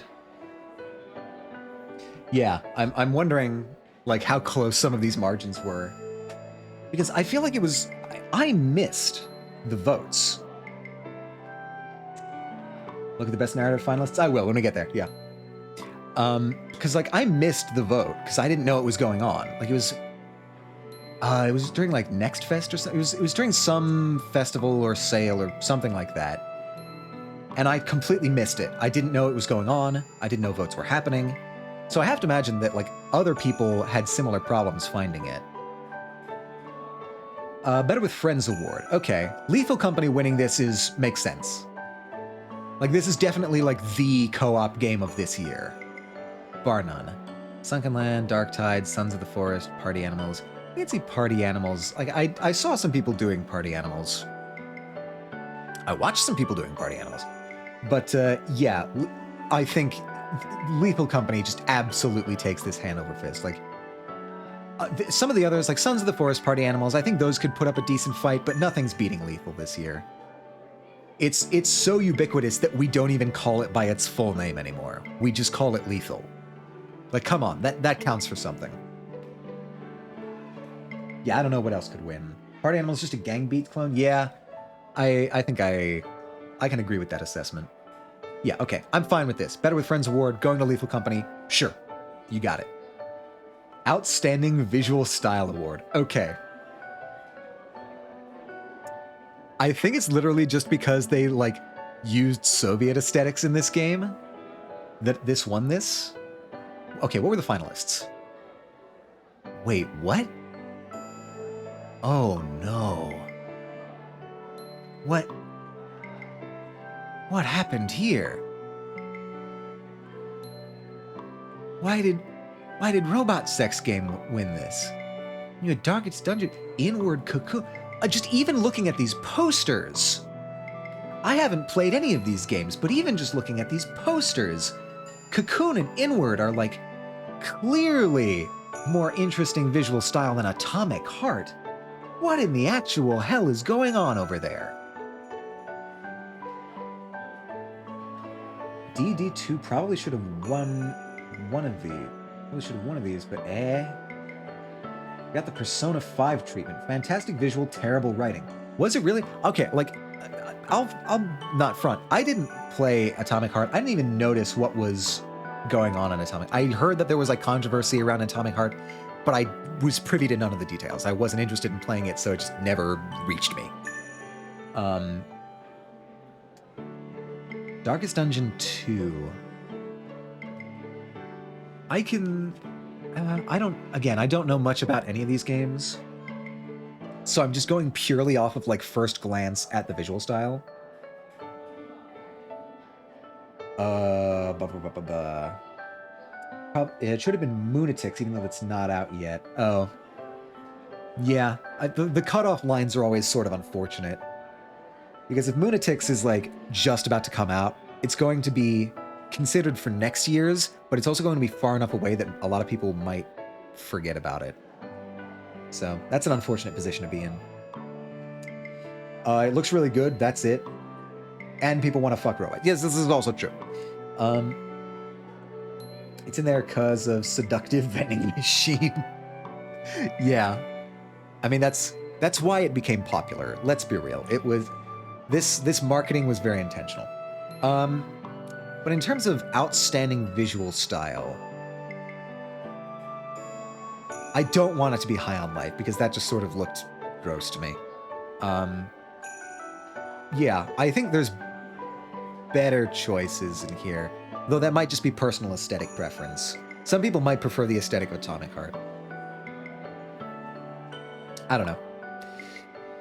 Yeah, for my money, I would have gone with like just something either Inward or Cocoon, just looking off of the images here.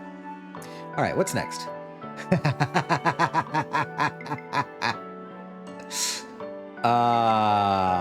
Fuck you, Bethesda.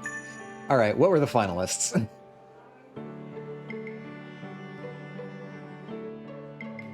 Okay. Your only move is Hustle, Contraband Police, Remnant 2, Shadows of Doubt, and Starfield. Okay. This is interesting. Good morning, Jazz. Good morning, good morning. How are you doing today? We are going through the Steam Awards and haranguing them. But hello, hello, welcome. It's good to see you. We are commiserating in our pain. The most innovative gameplay award going to Starfield is a little bit of a hilarious thing. You're more high def now. I am, yes. We have secured a bunch of new assets. We've got this. We've got like a chat box here. We've got some new screens. We'll go back to the. Actually, I can show this off over here. I've got like a new chat screen with a little thing there with the chat box and the little scroll thing on it. It's neat. Upgrades, people, upgrades. Yeah, we're getting better. And whoops, that's the wrong thing. Back over here. Yomi is crazy with how much it innovates. Even the idea of a fighting game and Shadows of Doubt is insane. I will say, of the ones listed here,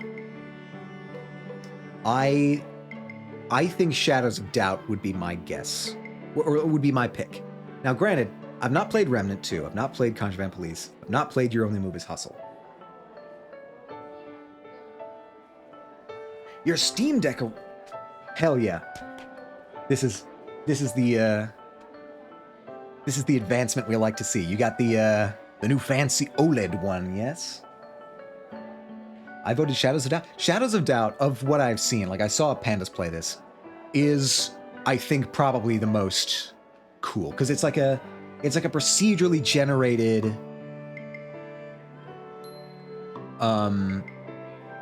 oh crap, what's it called? Immersive sim.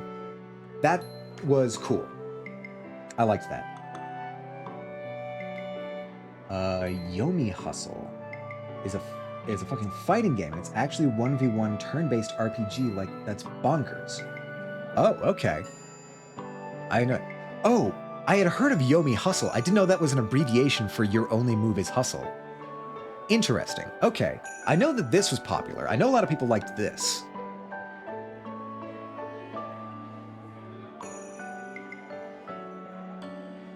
Yes, it's big. Yeah. I think it's really cool. I appreciate they can switch to Nintendo layout buttons. I never even tried. Yeah, that's always such a weird thing to like go back and forth between Nintendo's button layout and everybody else's. I have so much shit to say in the best soundtrack category. Okay, let's then say that I think my vote for this would have been Shadows of Doubt. I saw somebody shooting for Remnant 2. Was that you, Ruby? Or like somebody was shooting for Remnant 2. What's the read on Remnant 2?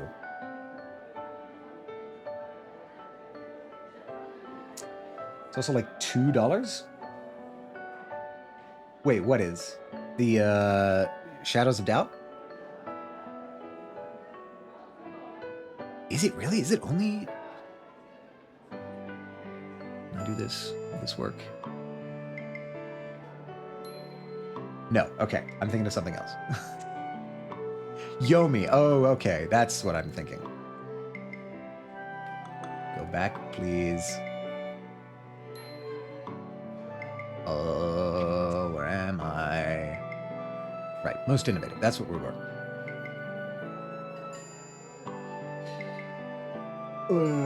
Disco Elysium should have won Labor of Love because I love it. I mean, that's also fair. If it had been that year, I definitely could have seen Disco Elysium winning Labor of Love because it very much was. They even included that as a plot line in the game. Yes, flawless logic. This is... I'm deferring to Socrates over here. Nobody can best him in a debate.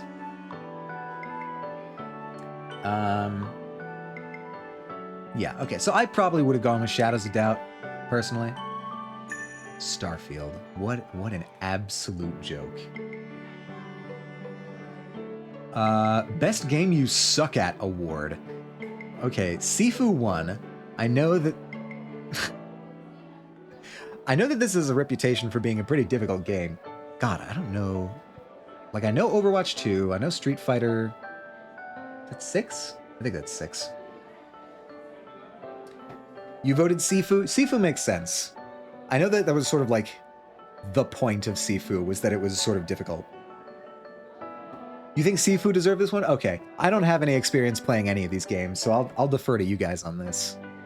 Overwatch 2, I definitely know people who are good at Overwatch 2. I am not willing to accept that. What's it Fallen is Souls game? Yeah, that I was kind of getting that vibe. Is it as good as the Souls? Because I know that like a good Souls-like is very difficult to design.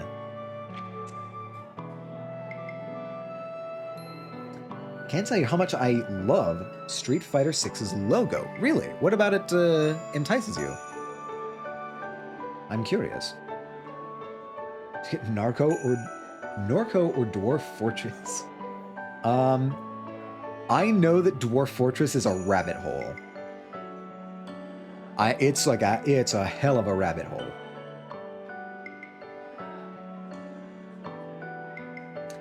The game's too cool too, I guess. Yeah. It's legit the first Street Fighter game I've truly loved playing. Okay, good recommendations then. Norco. Not played it yet. Just beat Lies of P. Oh, okay. So this is like the next one down the barrel, I guess. 3S is super cool, and I'm so ass at it. It's confusing to me, so I think you have a chance. Norco it is. What is Norco? I've not heard of that. I've heard of Dwarf Fortress, but I don't know Norco. I've heard it compared to Disco, so it's been on my list, on my to-do list for a while. I'm gonna look that up afterwards, actually. Because I like Disco. It's Roman number 6, with a bar slapped on top and turned sideways. Oh my god. Oh my god, you're right. That's actually really cool. That's cool design, yeah. Okay, you sold me on that, Ruby. That is a really cool logo. It's a point-and-click, text-based adventure game. Okay, yeah. It has small minigame things, too. I played the demo. Okay. Let me write this down, actually. I'll check this out. Because I liked Disco. I like Disco a lot. Norco. No. Norco.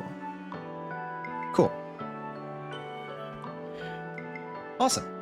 Yeah, okay, so I think everybody is happy with Sifu winning this. That's fine, we can leave that. This is the one that I'm kind of just sad about. Best Soundtrack Award. This goes probably my number one of all time. HDB is my personal hero. It's such a like thorough game. It's really hard to talk. It's such a distinct style as well. Like when I write prose, I'll sometimes like hear the Disco Elysium voice in my head as I'm writing prose. It's like that distinctive. God, like no, fuck, no, why? Best soundtrack being won by music that was written for a 2013 game in 2013. I mean, for...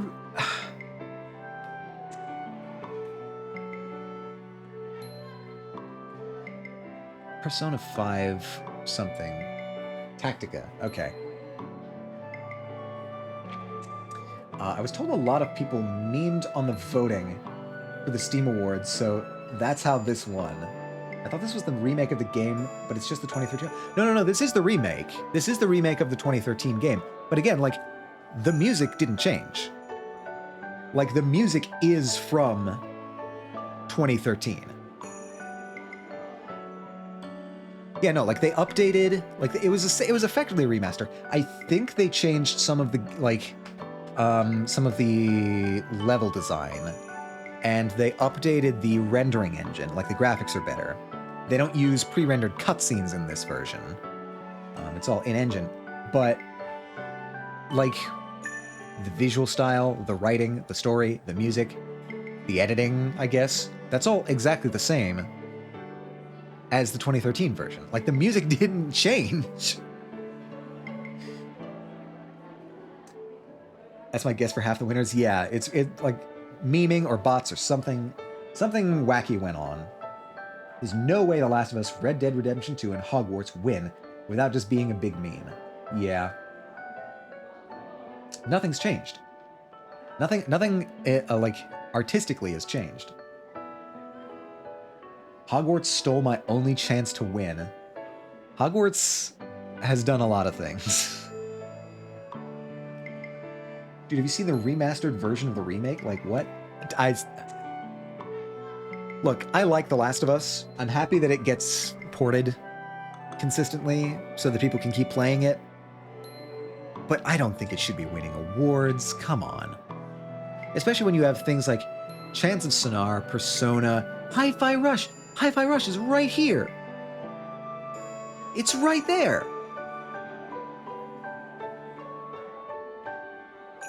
Yeah, The Last of Us 1 is really good.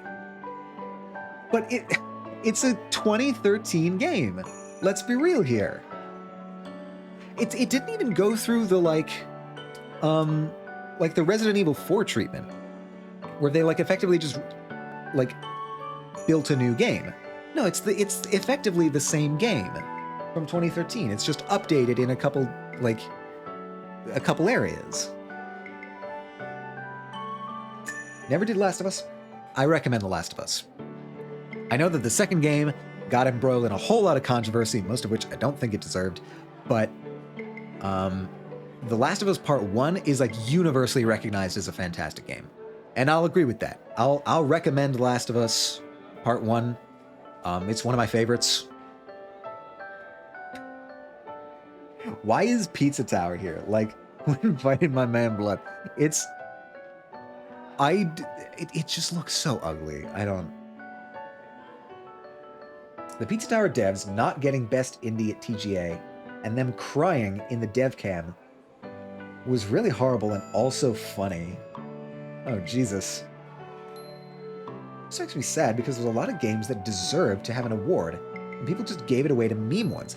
Yeah, no, we were talking about how, like, for the labor of love category, Red Dead Redemption 2 winning it over something like Ultra Kill, which has, like, is, like, demonstrably a labor of love. Like, so much talent and passion goes into that. And we see that a lot. Like, it's publicly, like, shown how much passion went into that game. it wasn't even nominated, which I blame like the poll constructors for. But yeah, it was just, this was a rough one. I fuck with ugly games. The people are idiots. I have Cruelty Squad. Okay, we've got some bonding going on over here. Yeah, no, the fact that like Hi-Fi Rush is in this category and did not win Best Soundtrack, they literally made their own soundtrack to replace the licensed OST. And from what I've heard, it's better than the licensed OST. This is a crime. This one is an actual crime on multiple levels, and I won't stand for it. Okay. Outstanding story-rich game. Okay. So this is what you were talking about, Ruby, right? Like this is the narrative one. This is best narrative, I think. Yeah, okay. So this is the narrative one.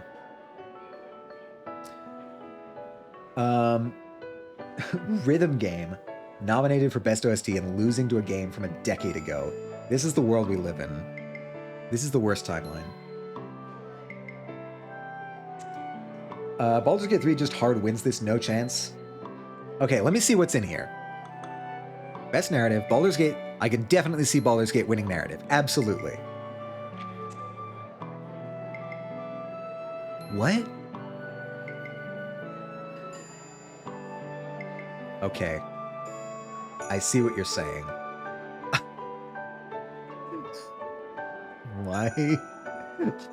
What is... I need to learn how this was assembled. All right, Baldur's Gate narrative. Sure, I see it. Resident Evil 4 winning narrative. Okay, I don't like the remake thing, but I can see it. Like, this is a good story. It's a classic. Jedi Survival. Jedi Survivor. I've also heard good things about this game. Lies of P, I don't know much about the narrative, so I'll abstain on that one. But this is it almost makes me curious. Like, it's so out of place that it makes me wonder if it's really, really good. Like, that was not put there sincerely. This shit is not real. But, like, okay, were the finalists also chosen by vote? Or were the, like... I need to know how this system happened. And Jedi Survivor, good game, bad launch.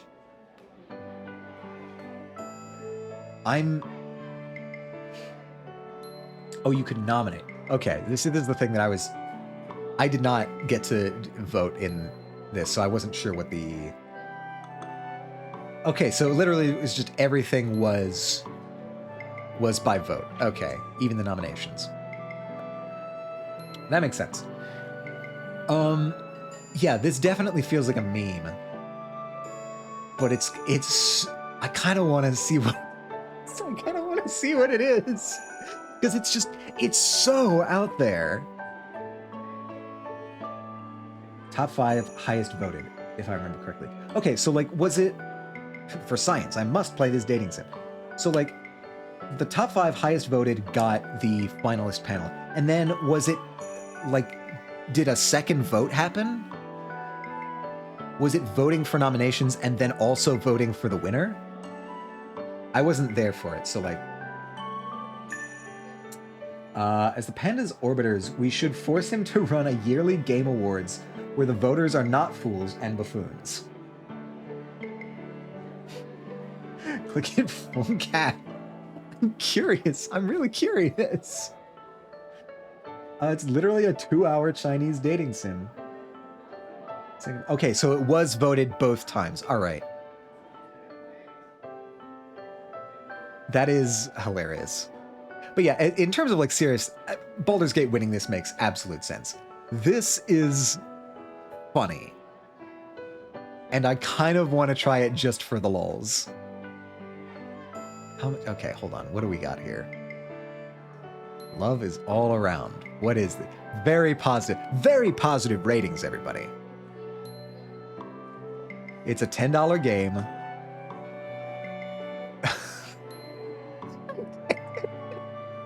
Steam is questioning, is this game relevant to you? This game doesn't look like other things you've played in the past. As such, we don't have much information on whether or not you might be interested in it. Steam is over here going like, hey, you okay, man?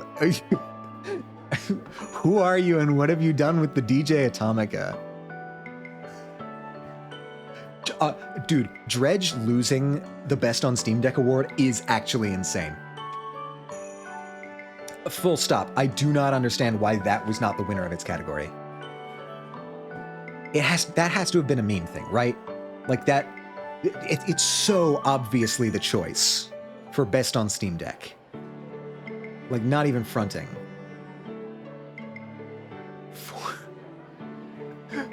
What are the reviews? Petition to make the landlord dateable. Didn't play in English, no idea what's happening. 10 out of 10.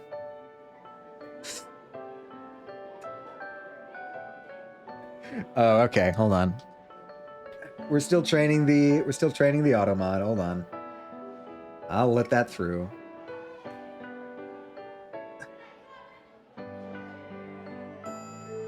Yeah, no, it's this is so obviously a meme. This is like they're memeing even in those like Steam reviews here. Sometimes you gotta just choose the obviously dumb and bad decisions just for the hell of it. Sometimes you'll occasionally get like an actual serious review. Like, translations are pretty bad. Game uses some weird server DRM, which makes it unresponsive at times and often freezes on black screens. All right, like Techno here, this is a professional. They're not in on the meme. They're doing their job. I am very happy and sad, mostly lonely. Yeah, okay, this is a meme. This is full on a meme.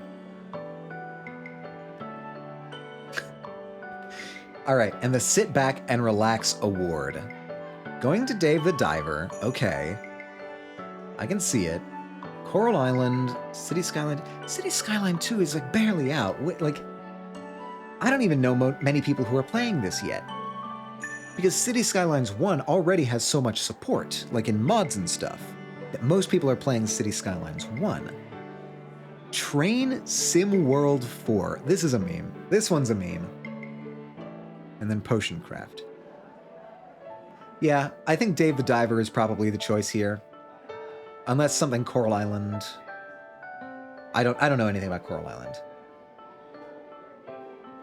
Yeah, it's sort of like Kerbal Space Program. Like, at a certain point, your game becomes a platform more than a game. It becomes a platform for mods. Like, this is why Skyrim has so much inertia. Because there's like 1,000,001 mods for Skyrim. Everybody who's starting out on modding starts by modding Skyrim. Like, that's where the modders go. That or Minecraft. Oh wow, the only category people actually voted seriously. Yeah, no, like, this looks sensible. Train Sim World 4 is a little bit sus for me. I think that might be sort of memey, but anyway, I think this one is fine. He's eligible to vote. Special Steam Awards sticker. How many times can I vote? Can I change my vote? How are the finalists chosen? Finalists were chosen by your nominations. It's always games. Okay, yeah. That makes sense. It's a cute save the environment farming game. Coral Island? Okay, yeah, that makes sense. That seems like the sort of thing that is becoming popular. Like, I also want to play Terra Nil. That feels like something that's up my alley. I want to see what that's like. 1 billion mods so you don't realize the game is boring and sucks. No, like, they literally just developed entire other campaigns, storylines for Skyrim. Literally, like, the Forgotten City started off as a Skyrim mod. Like, it is a game that has spawned other games for how much modding it happened. Cozy gamers doing their best out there? Yeah, you can always trust the cozy gamers. Unless it's the trained people. I'm of the side-eyed them. Yeah, I recommended that one to you. Yes, I think that was you. Yeah. Terra Nil looks cool. That and Roblox? Well, I think Roblox is specifically designed as a platform, right? Like, isn't that kind of how they make their money? It's... Okay, so real quick, just as a summary, what are the really big, like... What are the really big infractions here? What are the ones that we don't like the most? Unless they give it to Hogwarts. Yeah. Lethal was made by Roblox. Okay, yeah. It's similar things, yeah. When you said Minecraft, because I had the same cycle with them, where I kept trying to like them, and by playing them for 2 hours, just keep getting bored and stopping. Yeah, I've never been able to get into Skyrim, if I'm being honest. It's easier for me to get into Minecraft. Hogwarts and Starfield are definitely, like, the big one. Like, Hogwarts winning anything is definitely, like, a meme. It's a bunch of cranky people trying to do a meme. Starfield winning is an absolute joke. And I think that was sort of the point. And I repeated that for like 6 years. They just casually take 70% off the creator's salary. Oh yeah, that is what Roblox does, yeah. They're not good. Don't do it for Roblox. If you're considering Roblox, don't. I think Starfield and Red Dead Redemption 2 are probably the worst ones. Yeah, Red Dead Redemption... It's hard for me to get past the Hogwarts one. It's especially hard for me to get past Hogwarts in Game of the Year as a finalist, but that's neither here nor there. Never got into Minecraft even with friends. Yeah, I mean it's not for everyone. It's definitely like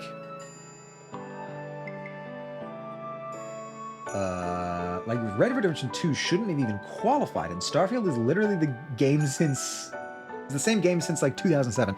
Yeah, that's the read that I'm getting. Starfield is absolutely nuts. Starfield is nuts. Red Dead is sad, but Hogwarts Legacy like legit inflames me. Okay, those are top worst 3. Take it or leave it. Yeah. Hogwarts is bad, but at least I can say it literally runs on the Steam Deck. That is true. I love digital child sweatshops. I love oh, yeah. Minecraft is only fun modded. It took Dredge. It took Dredge. God, this layout. Look at this layout. Fuck it, I would have taken Brotato over Hogwarts Legacy. Come on. Dredge is right there. This is the one that upsets me the most. Like the most innovative is just sort of darkly funny. But yeah, that's what do you... I think I preferred the Game Awards to this. I think the Game Awards were just like more consistently on point than were the Steam Awards. I'm willing to make that statement. I'm willing to make that hard statement right now. Labor of Love. Man, any of these over Red. Deep Rock Galactic. I think the consensus was that Deep Rock Galactic was the choice here. Yeah, all right, so that's the Steam Awards. Damn.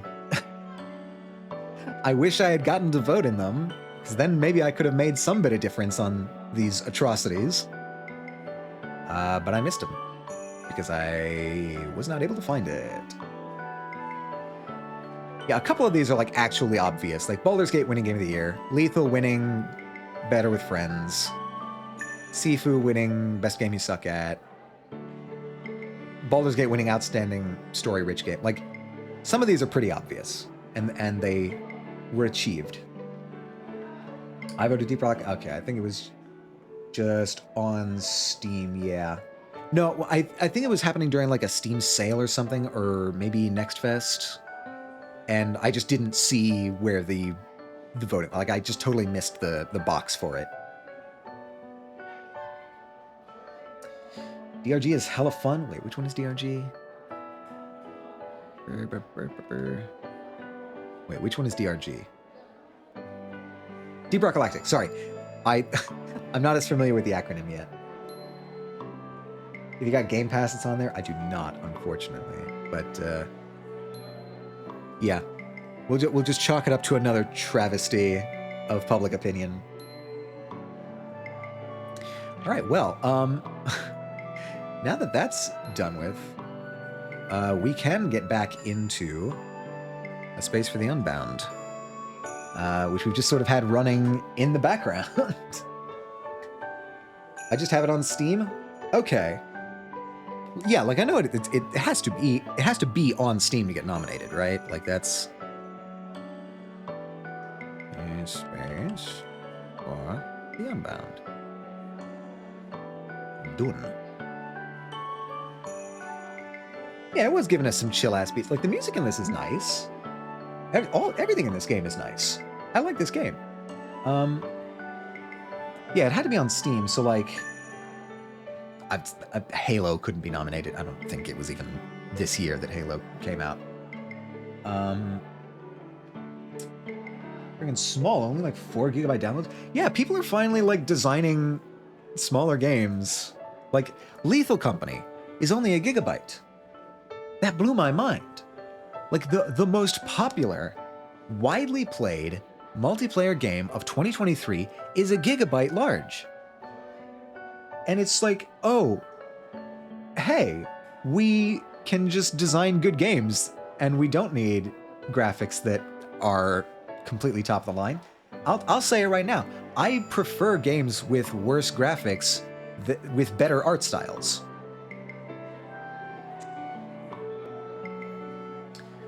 You can still nominate Halo. Why not? It's live service. Yeah, we can have it for Labor of Love. Yeah, I prefer, because like there's a difference between realism and photorealism when it comes to graphics, and I think a lot of games are trying to achieve photorealism, and they never can. Like you're always going to be able to recognize the little idiosyncrasies. Like you can get pretty damn close to photorealism, but it's diminishing returns past a certain point. Easy call on art style over graphical fidelity. Yeah, absolutely. Like, wait, where is damn it, I got rid of the window.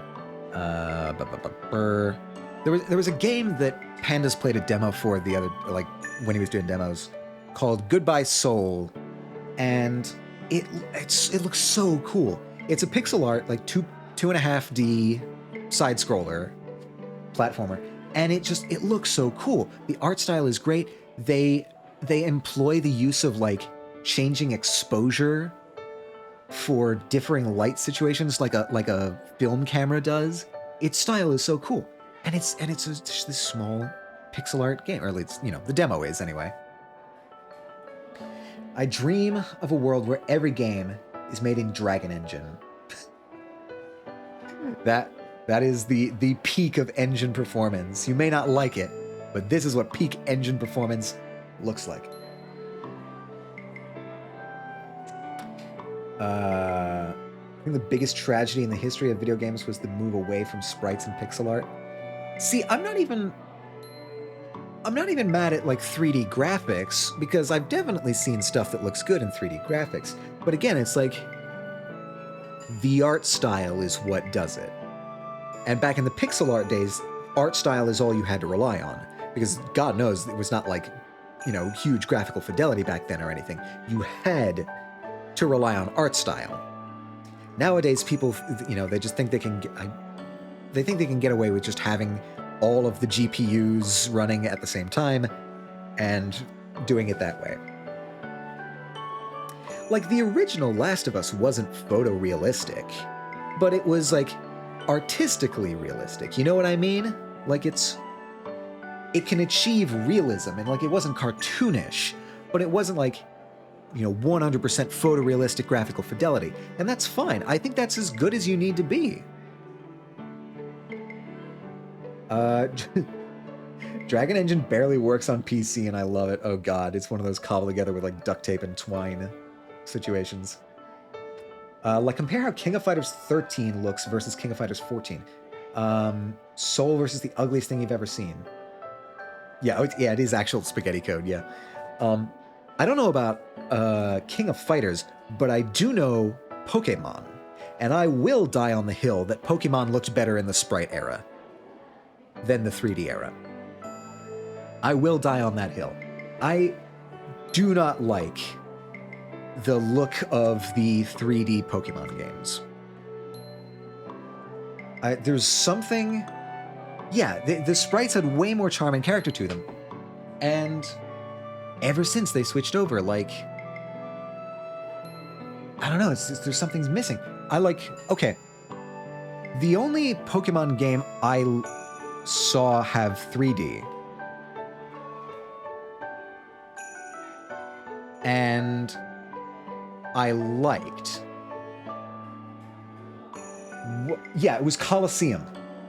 Colosseum was the only 3D game, was the only 3D Pokemon game I played. And I liked Colosseum. I never played XD Gale of Darkness. But I liked Colosseum. I thought it was cool. I think it might have been like the animations in Colosseum were a lot more dynamic. But yeah, if I had my choice, the mainline Pokemon games, I'd have go back to sprites. Or hell, not even sprites, just like 2D art.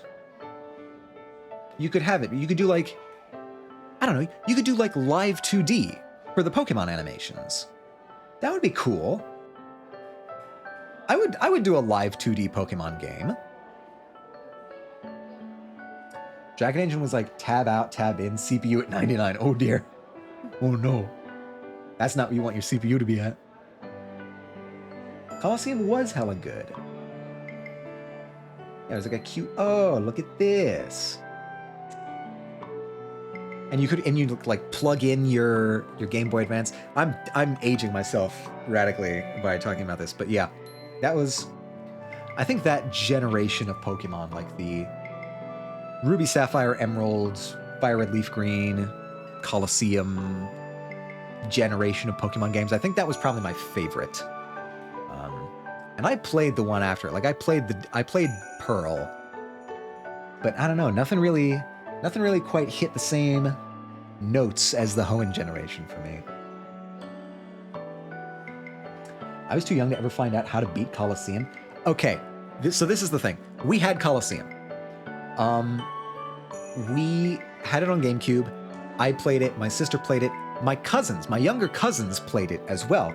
Because we every year we would go to the beach and we would bring, the GameCube and Colosseum along with us. And so like all my younger cousins were playing Colosseum, and I still don't think we beat it. Because right in the middle of Colosseum, I love Diamond Pearl Platinum. The games were good.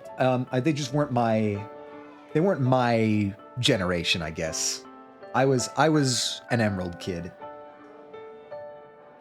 My hottest take is I dislike Black and White. I find them both boring. God, I didn't even play Black and White. I still have never played Black and White.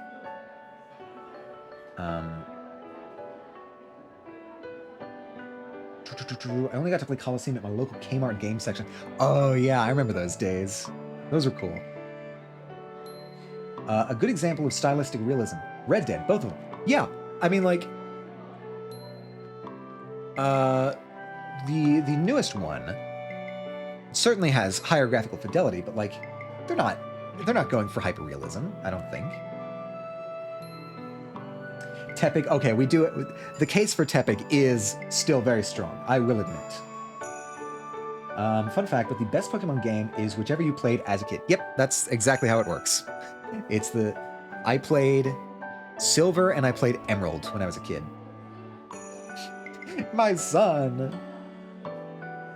The starters aren't bad, but the other new mons are so ugly.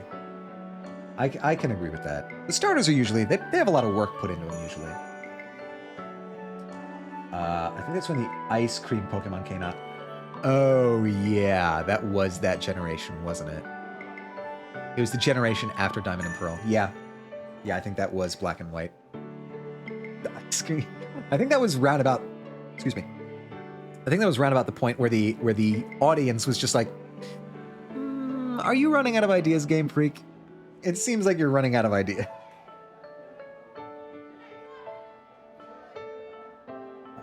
Minus Reniculus. He's cool. He can stay. I don't even know what that means. But good on you. I trust you. I think the new games are catering more towards kid generations since their movies are kind of like the same style, like Disney-esque. Yeah, I have noticed this as well. It's definitely feeling more like, I don't know, childish? It feels like the word. In ways that the older games didn't. Like, okay, as an example, the relationship with the rival has changed significantly since the early, like, in the early games, like in the first batch of Pokemon games, your rival was like an enemy. It was Gary, and he sucked. In the second generation, like Gold and Silver, the rival was like straight up a villain. And that slowly started to change over time. So yeah, I wonder if that's like a trend that's sort of carried across the Pokemon generations in general. I played 2 Hours of Black. 2 Hours of Black 2. Oh yeah, that was another thing. There was like 2 versions of that. Got lost and never touched another Pokemon since. Yep, that seems pretty common. Pokemon Diamond is hella good. It was the last DS Pokemon games, I believe. I think Black and White were on the DS. Am I wrong? Black and White and Black and White 2, I think those were on the DS. He is the Cell Division Pokemon. He's dope. Oh, okay. Silver was a little rat fight. Yeah, it's true. Silver was the game that I played without realizing that you could use more than just your starter. And so I just had like a level 60-ish Meganium that I used to carry me through that entire game.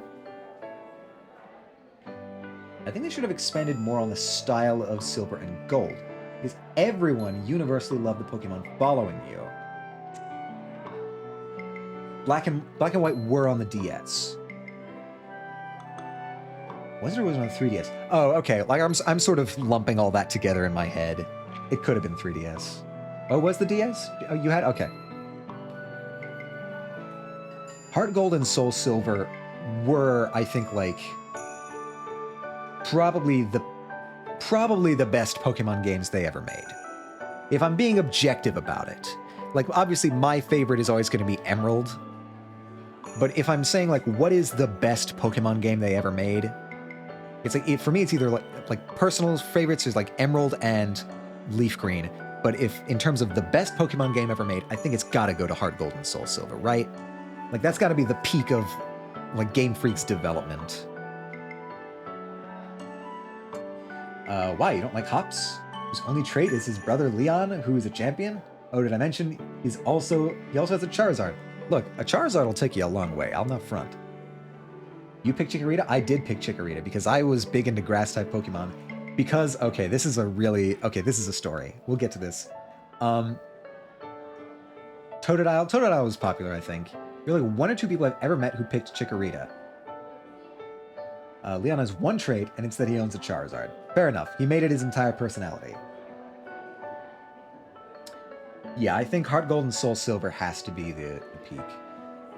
Was not able to own 3DS console. Yeah, I don't think I ever did either. Wait, I'm looking over. No, that is a 3DS. I think I got a 3DS eventually. Mystery Dungeon, I picked Snivy. Oh yeah, I forgot about Mystery Dungeon. I didn't even get to play those at all. This drove me to learn emulation. So, oh, okay. Silver Linings.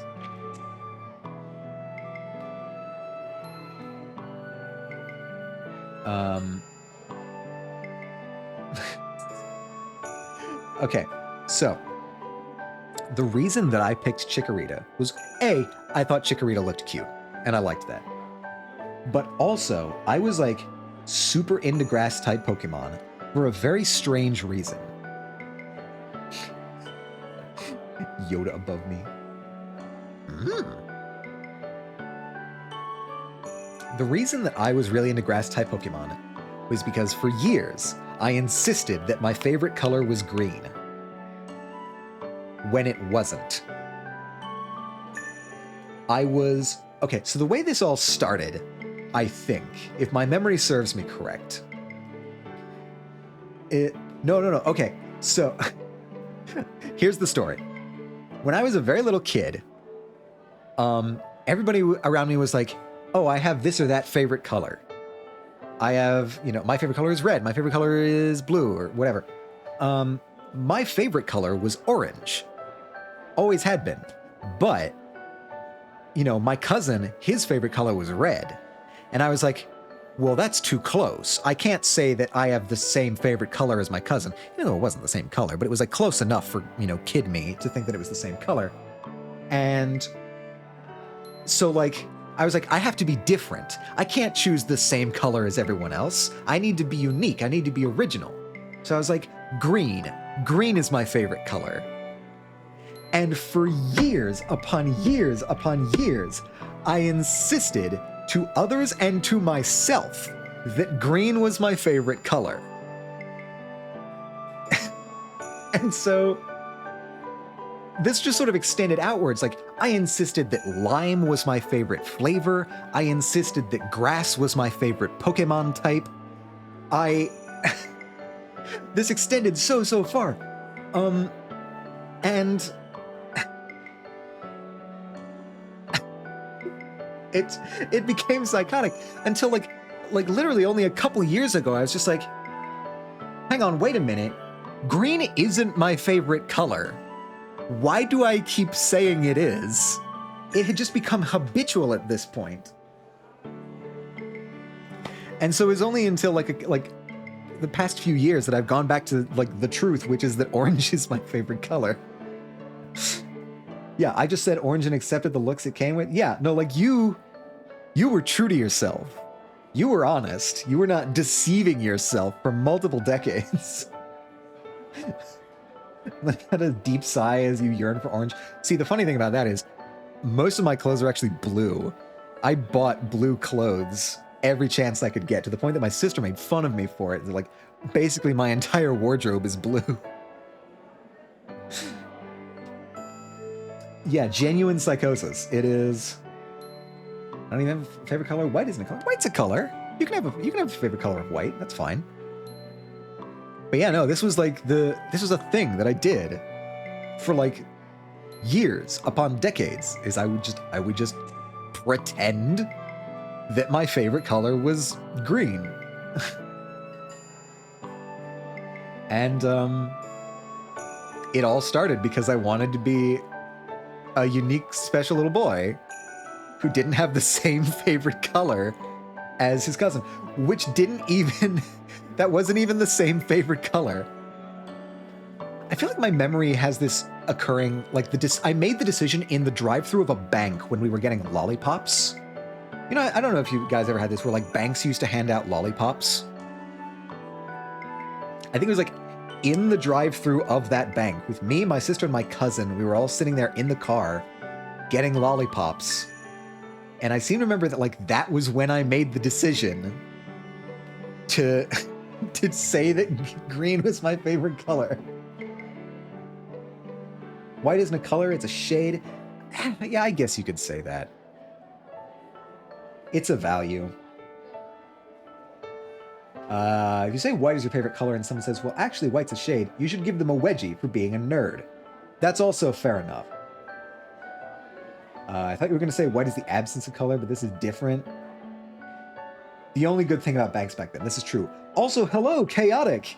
Hey, this is somebody who has the lowdown on this situation. Chaotic Crescendo, my actual sister. You were there when this happened, I'm pretty sure.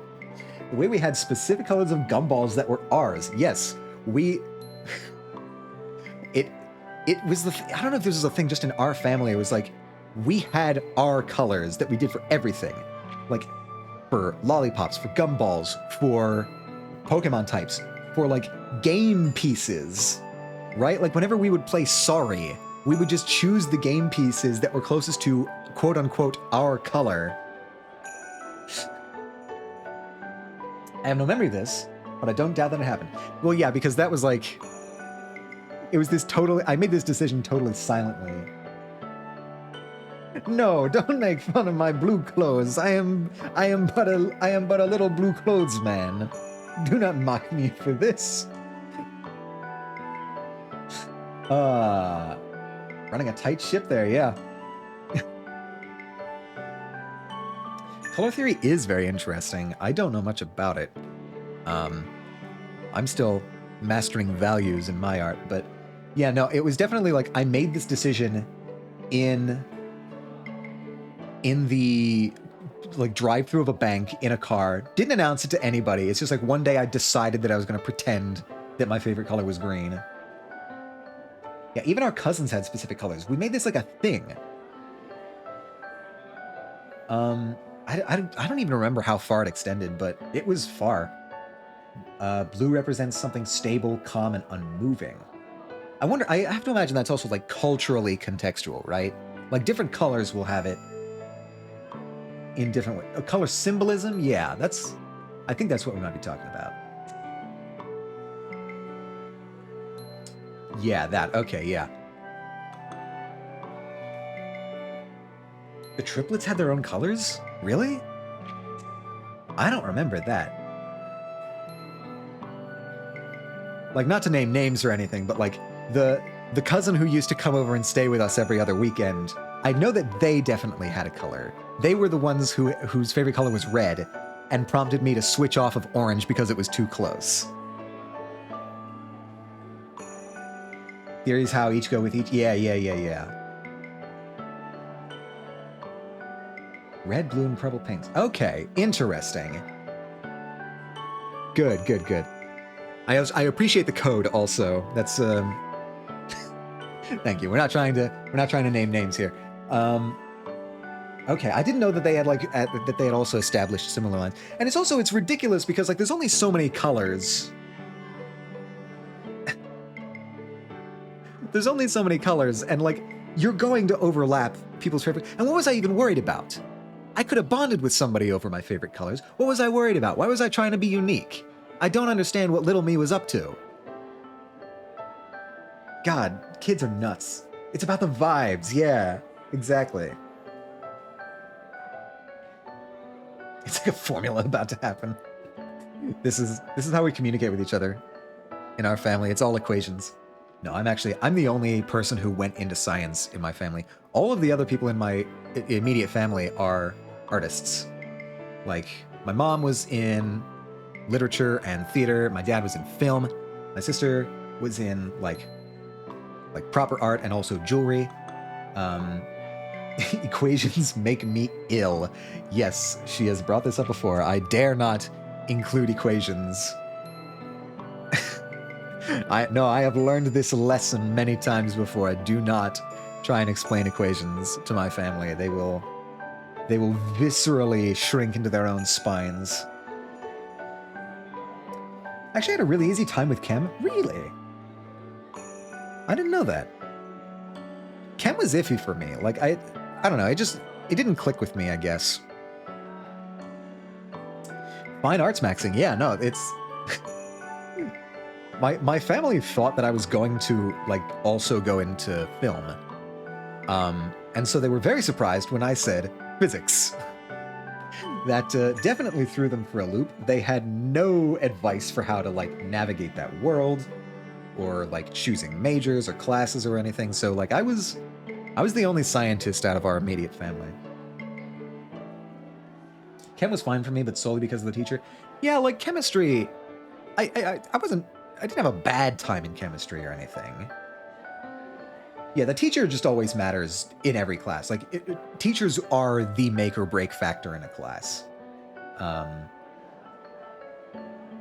Yeah, chemistry, I think, in terms of, like, the material, the topics, it's interesting, but it struck me as, like, very sort of... what's the word? I guess taxonomical. Like you had to memorize a lot of stuff in chemistry. Like all the names for like the different molecules and exactly how the like prefixes and suffixes merge together. I never was able to get that down. I never mentioned this, but I accidentally skipped a good portion of my chem class once, and the teacher was super chill about it.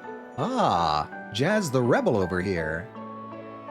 Yeah, no, props to that teacher. Like, I never understood the whole taking attendance thing. Because, like, you're just forcing somebody to be there who doesn't want to be there. You're just going to make the education suffer. And I came back showing him pictures of my walk in the school. That's wild. Like, expedition, like travel photos of your walk around the school is an inimitable energy. Yeah, it was also kind of weird for us because our school did not fund the sciences much at all. Most of the money in our district went either to the sports or to embezzlement by the superintendent. And so the science funding took a bit of a hit. I think the chemistry ones were the ones that got the most money of the science budget because it is it's expendable materials. Yeah, that was a little bit of an oopsie we discovered after we graduated. For the longest time, we were like, man, our district is so poor. We couldn't afford paper in the last few years. We couldn't afford substitute teachers in the last few years. If a teacher was out, we had to go down to the auditorium. My mom's pedagogy and my dad's theater. Both me and my big bro is pursuing filmmaking. Hey, fantastic. I love filmmaking. It is a hobby of mine. Like I can understand why they thought I was going to go into filmmaking. Don't pursue teaching, you won't earn shit. I can confirm. I am a lecturer, or not a lecturer, I'm an adjunct professor, part-time, and it does not pay well. Yeah, teaching makes no money. Yeah, so like the last few years of my high school experience, we just had no money in the district whatsoever. And everybody's like, why? Why is this the case? Turns out it's because the superintendent was embezzling money out of the district. Teaching is only a passion job now, which is really sad. And if they want summers off, yeah. It's like you have to pay for your own stuff. You have to, like, you basically get no assistance. The parents are constantly at your throat. I definitely would not recommend it. Unless you're like, unless you have a real passion for it. Like, don't go into teaching to make money. Because you won't.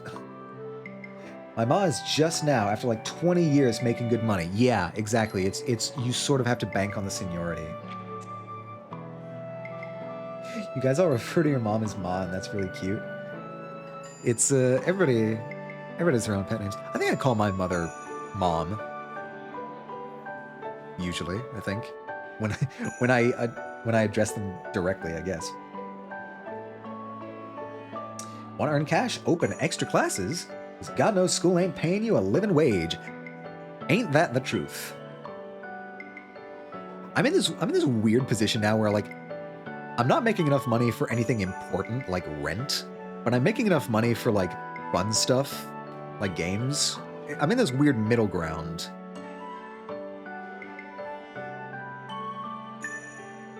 Yeah, teaching is a rough spot. It is. I mean, let's be clear. A lot of jobs all over the economy are not paying well right now. It's a big problem, but teaching in particular is in dire straits.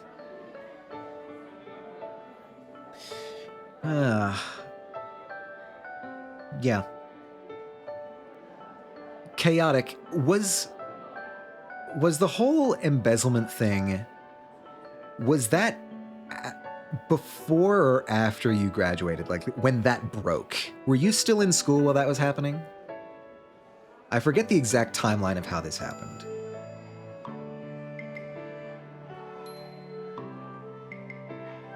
I make enough money to do dumb shit, but I can't pay for food. Yeah, same. Or won't pay for food. Okay. Well, I'll part ways with you there. Haven't been paying well since the late 70s. No, I'm sure people have seen that famous graph of like real wages versus cost of living, just like slowly diverging. Where the fuck is Ronald Reagan? Yeah, exactly. Yeah, the embezzlement scandal was definitely a thing that made the rounds back in the day. But yeah, I think most of the money that went to our science budget went to chemistry.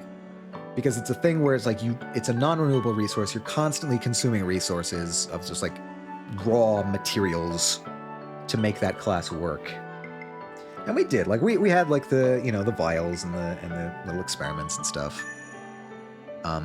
We also, in a later year, were somehow able to afford like dead rats to dissect for our biology class. That was kind of nuts.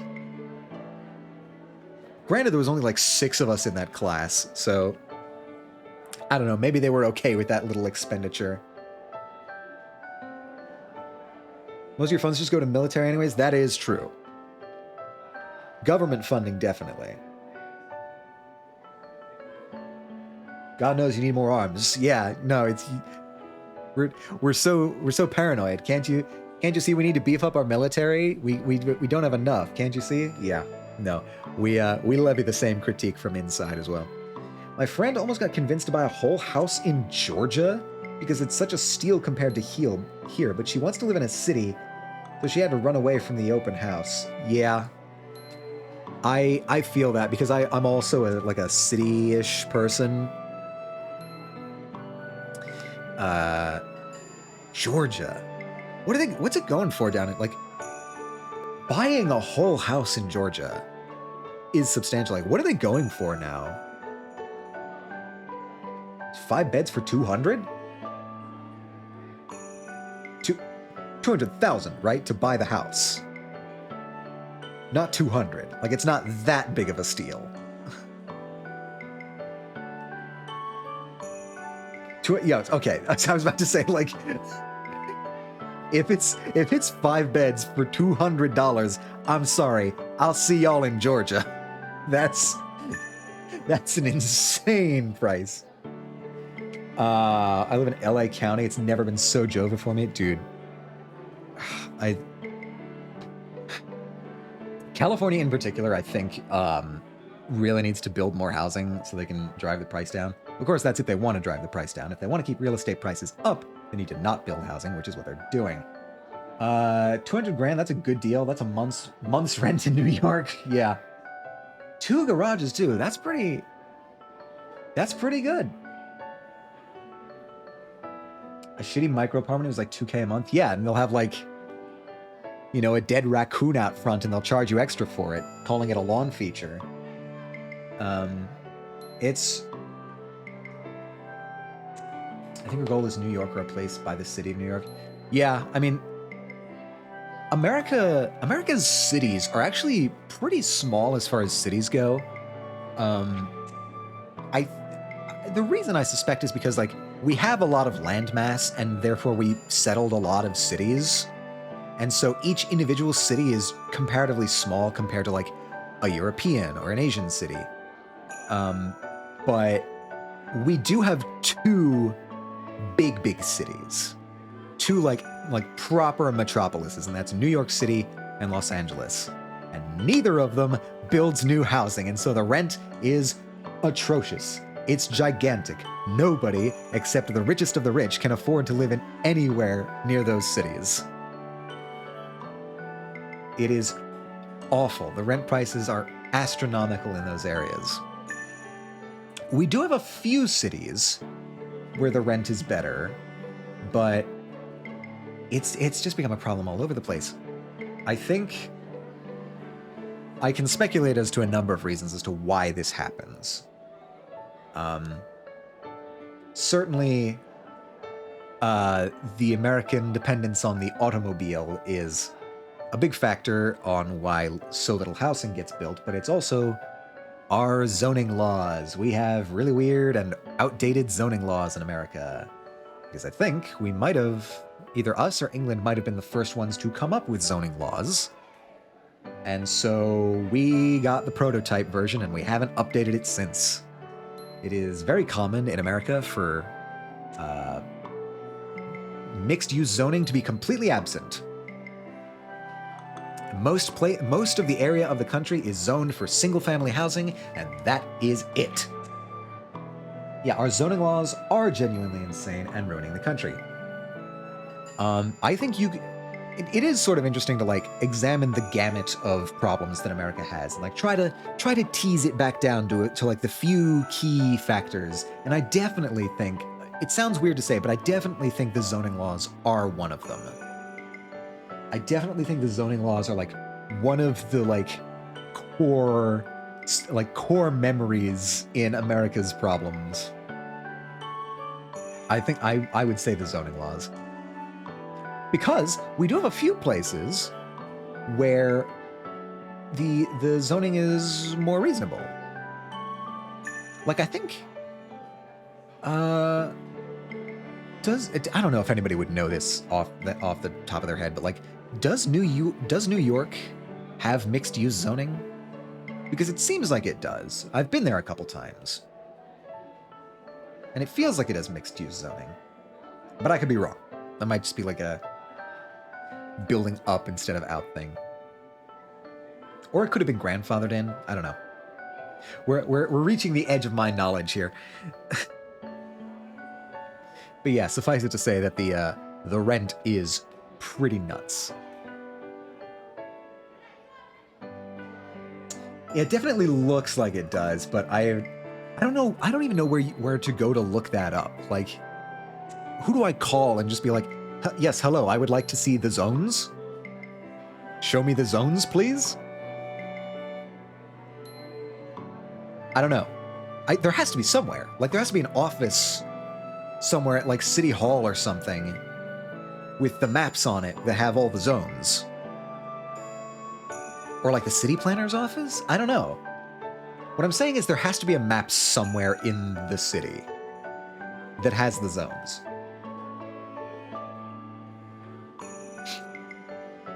Anyway, city planners probably, yeah, that's, yeah.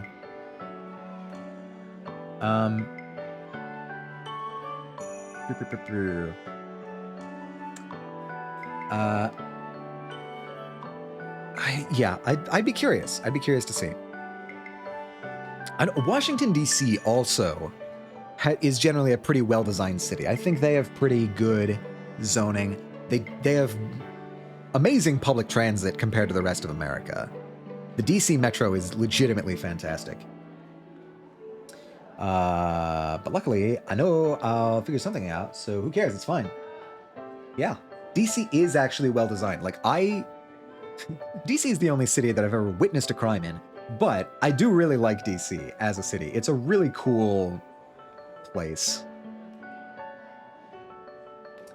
New York and DC are probably the best laid out cities in the country. Good public transport. Yeah. Specifically on public transport, New York and DC are like the only really good ones. I think you can make a case for like the Bay Area with Bay Area rapid transit. I know people in the Bay Area like to complain about BART a lot, but I think they simply don't know how bad it can get. It's snowing? Yeah, it is snowing. It's snowing here too. I was super worried. I woke up today and I was like super gray and dark out, and I was worried it was going to be a dreary day. But then it started snowing. It's great. I like snow. LA is functional, not great, but functional. Okay. Yeah, when was it? The few times that I've been to Los Angeles, I think the closest I've gotten to is the buses, like Greyhound buses, which is not really public transit. I know California in general is like better than average for rail. It's a toss-up between snow and slush here, but I think it's full-on snow. Yeah, the ground's got to cool down first. Actually, I haven't looked out the window since it started. Hold on. Oh yeah. Oh yeah, we got a full blanket of snow down there. I think you are in for a treat, Jazz. If any of what's hitting me hits you, you'll probably get a decent blanket of snow. The metro works enough. I'll be frank, I didn't even know there was a metro in Los Angeles. Boo is lost here. It's more likely than you think. Hello, Boo. Wait, what? Where am I? Oh, dear, I am fully in the wrong place. Boo, it's good to see you. It's good to see you. How are you doing?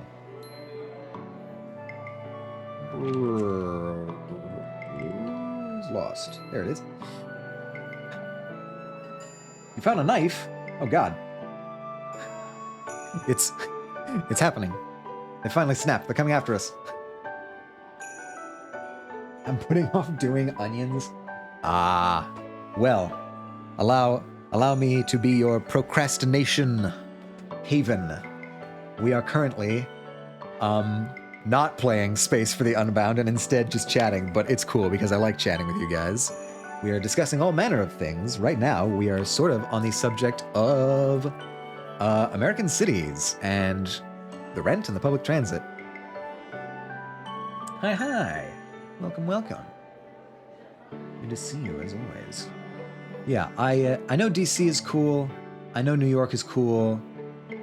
The Bay Area, I know that they have a good public transit network, and like I've been around the Bay Area before, for like visits once or twice. It's really nice country. I don't have as much experience in like middle or Southern California, like with Los Angeles and stuff. Like I've been to Los Angeles, I think, maybe 3 times in my life for very brief visits. Like when I was looking at colleges and stuff, we looked at a few in Los Angeles because like I think you kind of can't avoid looking at those. But yeah, I don't have as much experience in the area, obviously because I didn't even know that they had a metro system.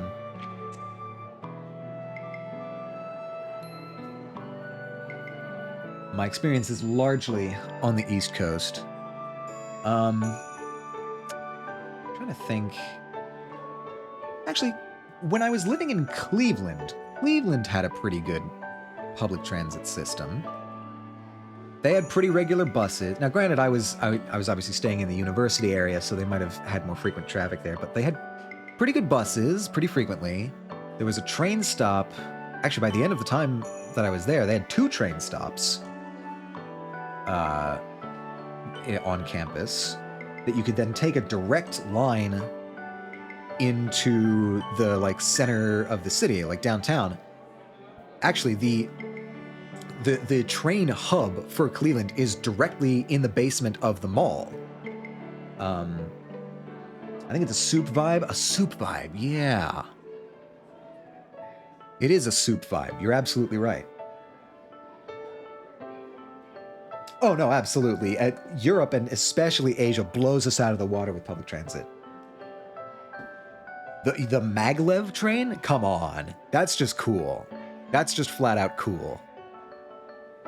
You can't get more cool than a maglev train.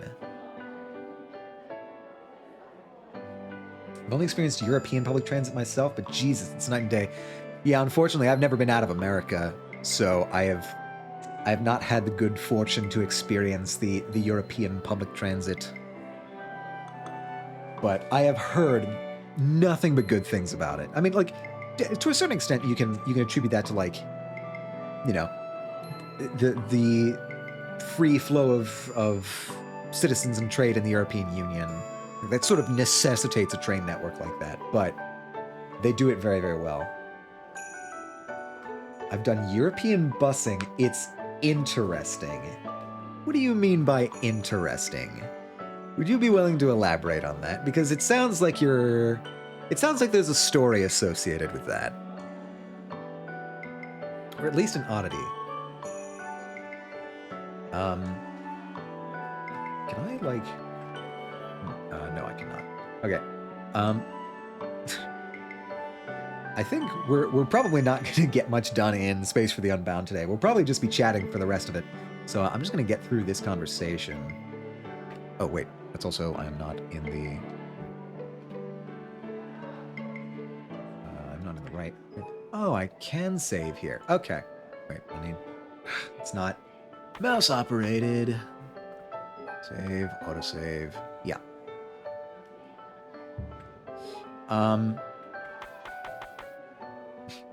Actually, I'm just gonna bring us over to just chatting for the remainder of stream. Yeah, European busing. I'm not super familiar with, like, even on a theoretical level, what that's like. Just chatting. The impression that I get is that it is better than American.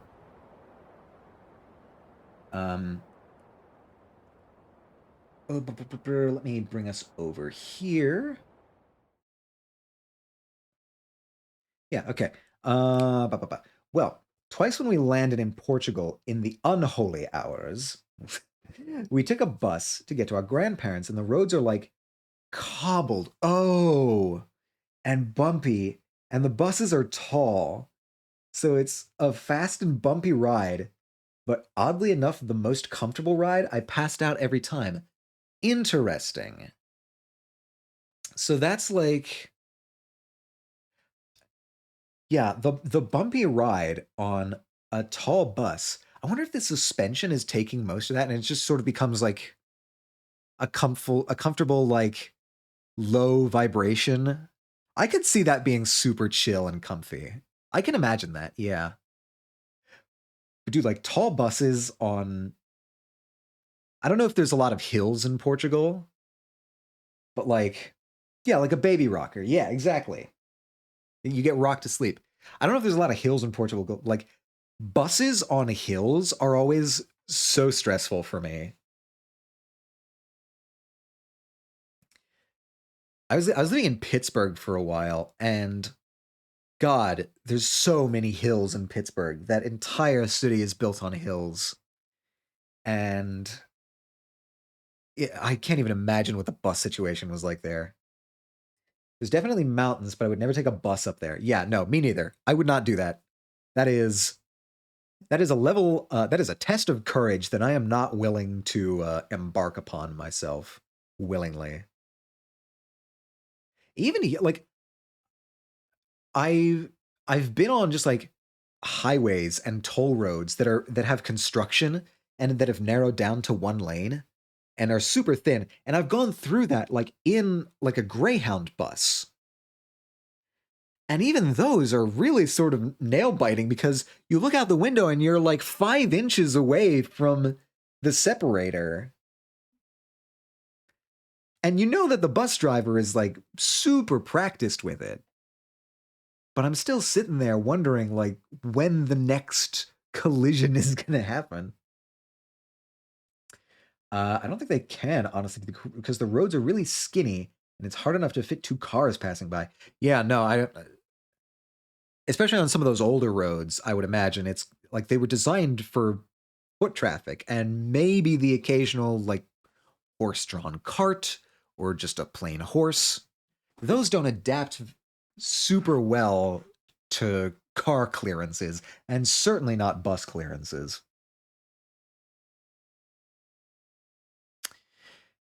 Yeah.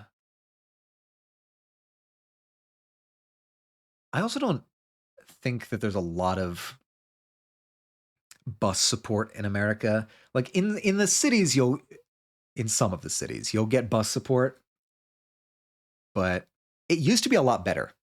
It used to be a lot better in America. They tore out all of the rail to make room for cars when cars became like big popular back in the like 40s and 50s and 60s. There are specific people that were in charge of these decisions, and the civic planners cursed their names into eternity. The mountain animals are funny because it's a gamble if we're going to get stuck because there's a cow in the middle or a herd of sheep merging around you. I didn't even think of that. The like grazing and the pastures. We've occasionally had like ducks on the road, but never a cow, I don't think. God, there's something about that that's so like symbolically funny to me. Of just like a cow getting stuck on the road and blocking up traffic. I think we've had like maybe deer. The deer are usually pretty good about getting out of the way.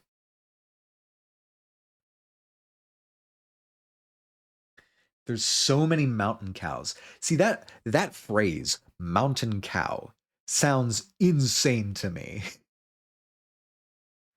Because to me, like my experience, totally within the confines of America, cows are raised on like totally flat land, or at least, something approximating flat land. The idea that cows would be like in the mountains, to me, that's like that's almost as absurd as finding a cow in the water, like ocean cows. It's just completely removed from the like symbolic picture in my head of what cows are and where they're supposed to be. I don't think they were wild. I'm pretty sure they had ear tags. Yeah, then I guess those would be domesticated. I mean, I don't know any particular reason why you couldn't raise cows in the mountain. I've just never seen it done. Manatees and dugongs, my beloved. Those are great animals. I love the word dugong. It's fun to say. They also have no fear of us in our tiny cars. Well, that might just be because they think they can take them. I imagine like if you have a tiny enough car, a cow might confuse it for an animal that it could like beat in a fight. I don't think it could, but I think a cow might think that. Manatees are great. We need to protect them. Protect the manatees. Hashtag protect the manatees. Well, where are you? Protect the manatees. That's what we're doing. Hashtag protect the manatees. Uh, yeah, I think their habitat is quite endangered. What's their current like endangerment status? The manatee. I'm sure that's something that would be on Wikipedia, right? Manatee. Genus of mammals. Okay. Type species. Synonyms. Really? Huh. This isn't. It doesn't say that. Am I missing this? Hashtag protect the marine mammals. Yeah, we'll extend that to the general marine mammalia. I think both are at risk. They don't really have any predators, but we just keep fucking up their environment. Yeah, that's my understanding as well. Just want elephants to catch a break. Elephants are so cool, man. Class Serena, save the Laquitas. They're pretty much gone. Oh, man, this sucks. Animals going extinct sucks. Nothing but hot takes here on the DJ Atomica. Animal extinction is bad. Where else are you going to get this sort of hard hitting political commentary? Elephants are so cool. They're like one of the quintessential cool animals. Only 11 left in the world? Jesus Christ.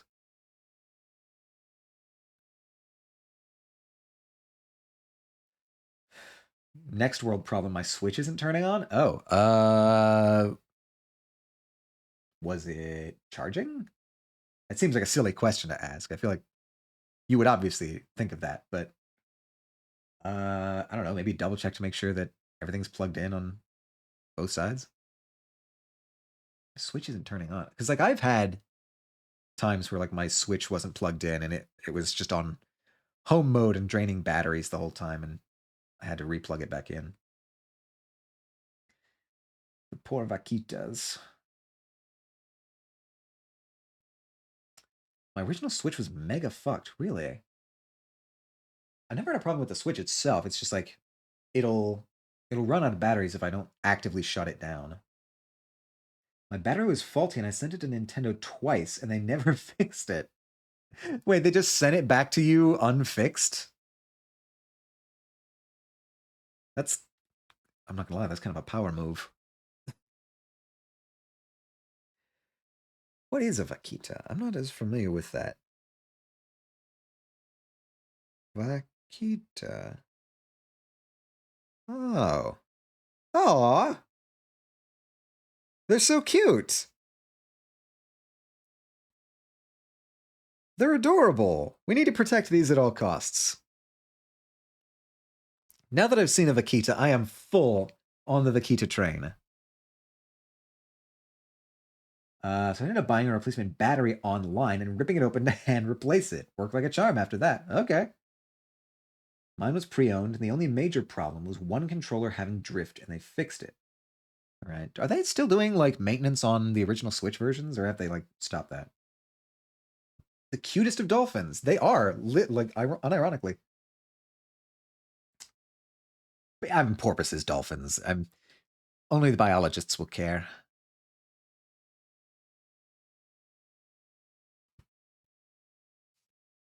Yeah, I wonder if they're just, like, not servicing original Switches anymore. That doesn't feel right. It wasn't that long ago. Like, it's still their main console. Two teeth versus sets. Two teeth versus sets. What do you mean? Like, they literally have two teeth rather than two sets of teeth? I don't know what two teeth versus sets means. If they only had two teeth, that would be adorable.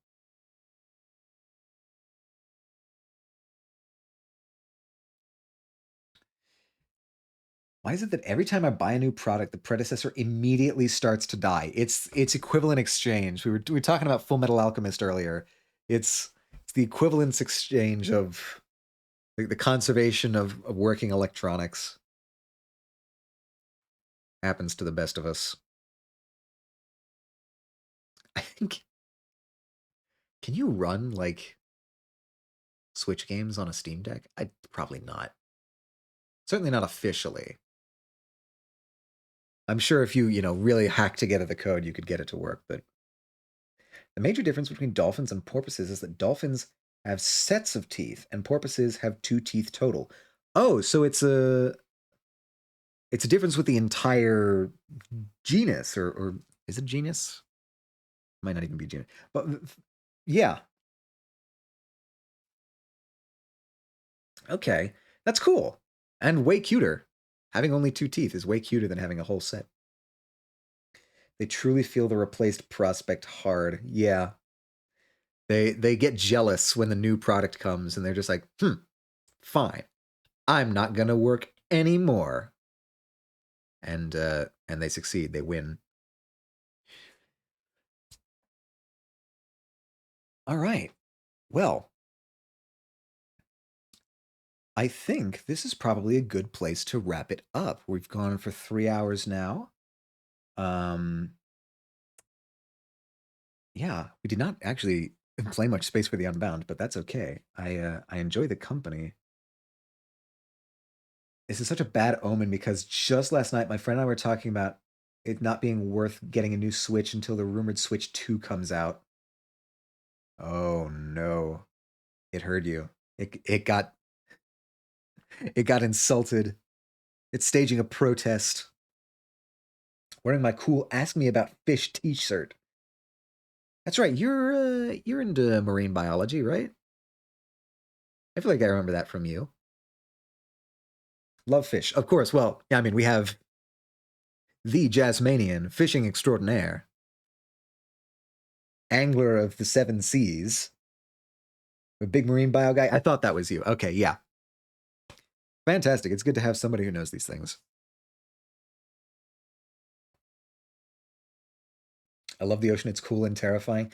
It is both of those things. I'll grant you that. It's weird. I know a lot of people who get really sort of like existentially terrified by space, and I get it. I've never had that problem, but I can certainly understand where it comes from. I'm way more freaked out by the ocean than I am space, which I guess explains my career choice. Catching and eating fish is my game. It's I do like eating fish. I've never been good at catching fish, although it's possible I just never had a good fishing spot. The most I've ever caught when fishing is seaweed. But yeah, the ocean is way more terrifying to me because it's like we know that there's stuff down there. We just don't know what.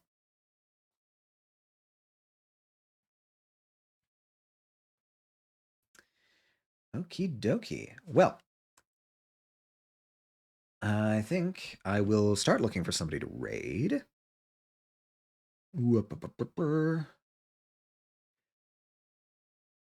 Okay, catching fish IRL, I don't think I'd enjoy. I didn't enjoy fishing. I'll be upfront. I did not enjoy it when I went actually fishing. Yeah, because we know it's full of life and it's also way more accessible. Exactly, exactly. Watch. Okay. Who do we got? Who do we got? Who do we got? As always, if anybody has ideas for raid suggestions, feel free to shout them out. I'm always curious to see what people want. Almost none of us will probably go to space. Any of us can experience the ocean. Yeah, that's true. It's much closer in terms of like ability to contact. You can see space, but you can't get to space, and space can't get to you. I guess would be the better thing to say there. In the absence of suggestions, let's see. We've got somebody just chatting, somebody oh, Evelyn Ivania is making a keyboard. That sounds cool. You guys in favor of going and watching somebody make a keyboard? Mechanical keyboard? With their satisfying click clacks.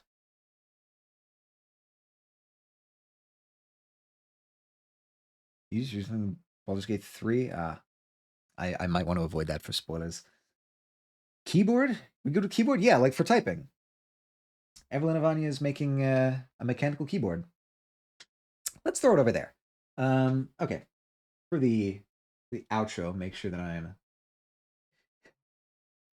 I did this, so I'm gonna do it. All right.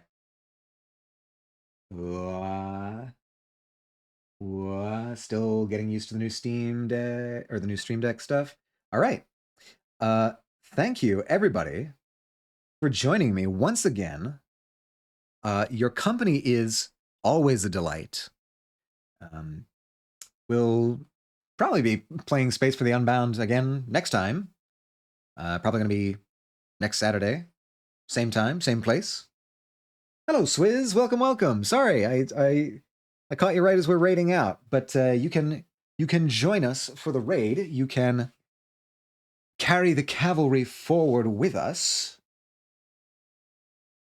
We are yeah, playing Space for the Unbound again.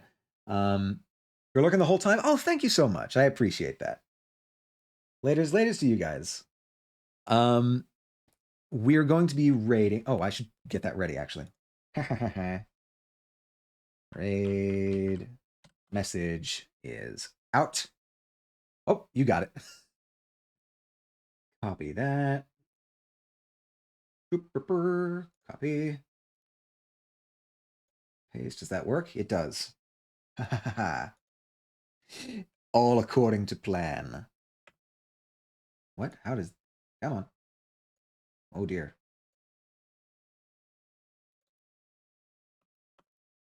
There we go. Okay. I will prepare that. I wish that this also had an autocomplete feature. Evelyn underscore Ivania. Right. Okay. Cool. Thank you once again for joining me. Next week, same time, same place. Also going to be either playing or listening to the soundtrack for Space for the Unbound. I hope to make progress in this game at some point. It is a cool game. I like it.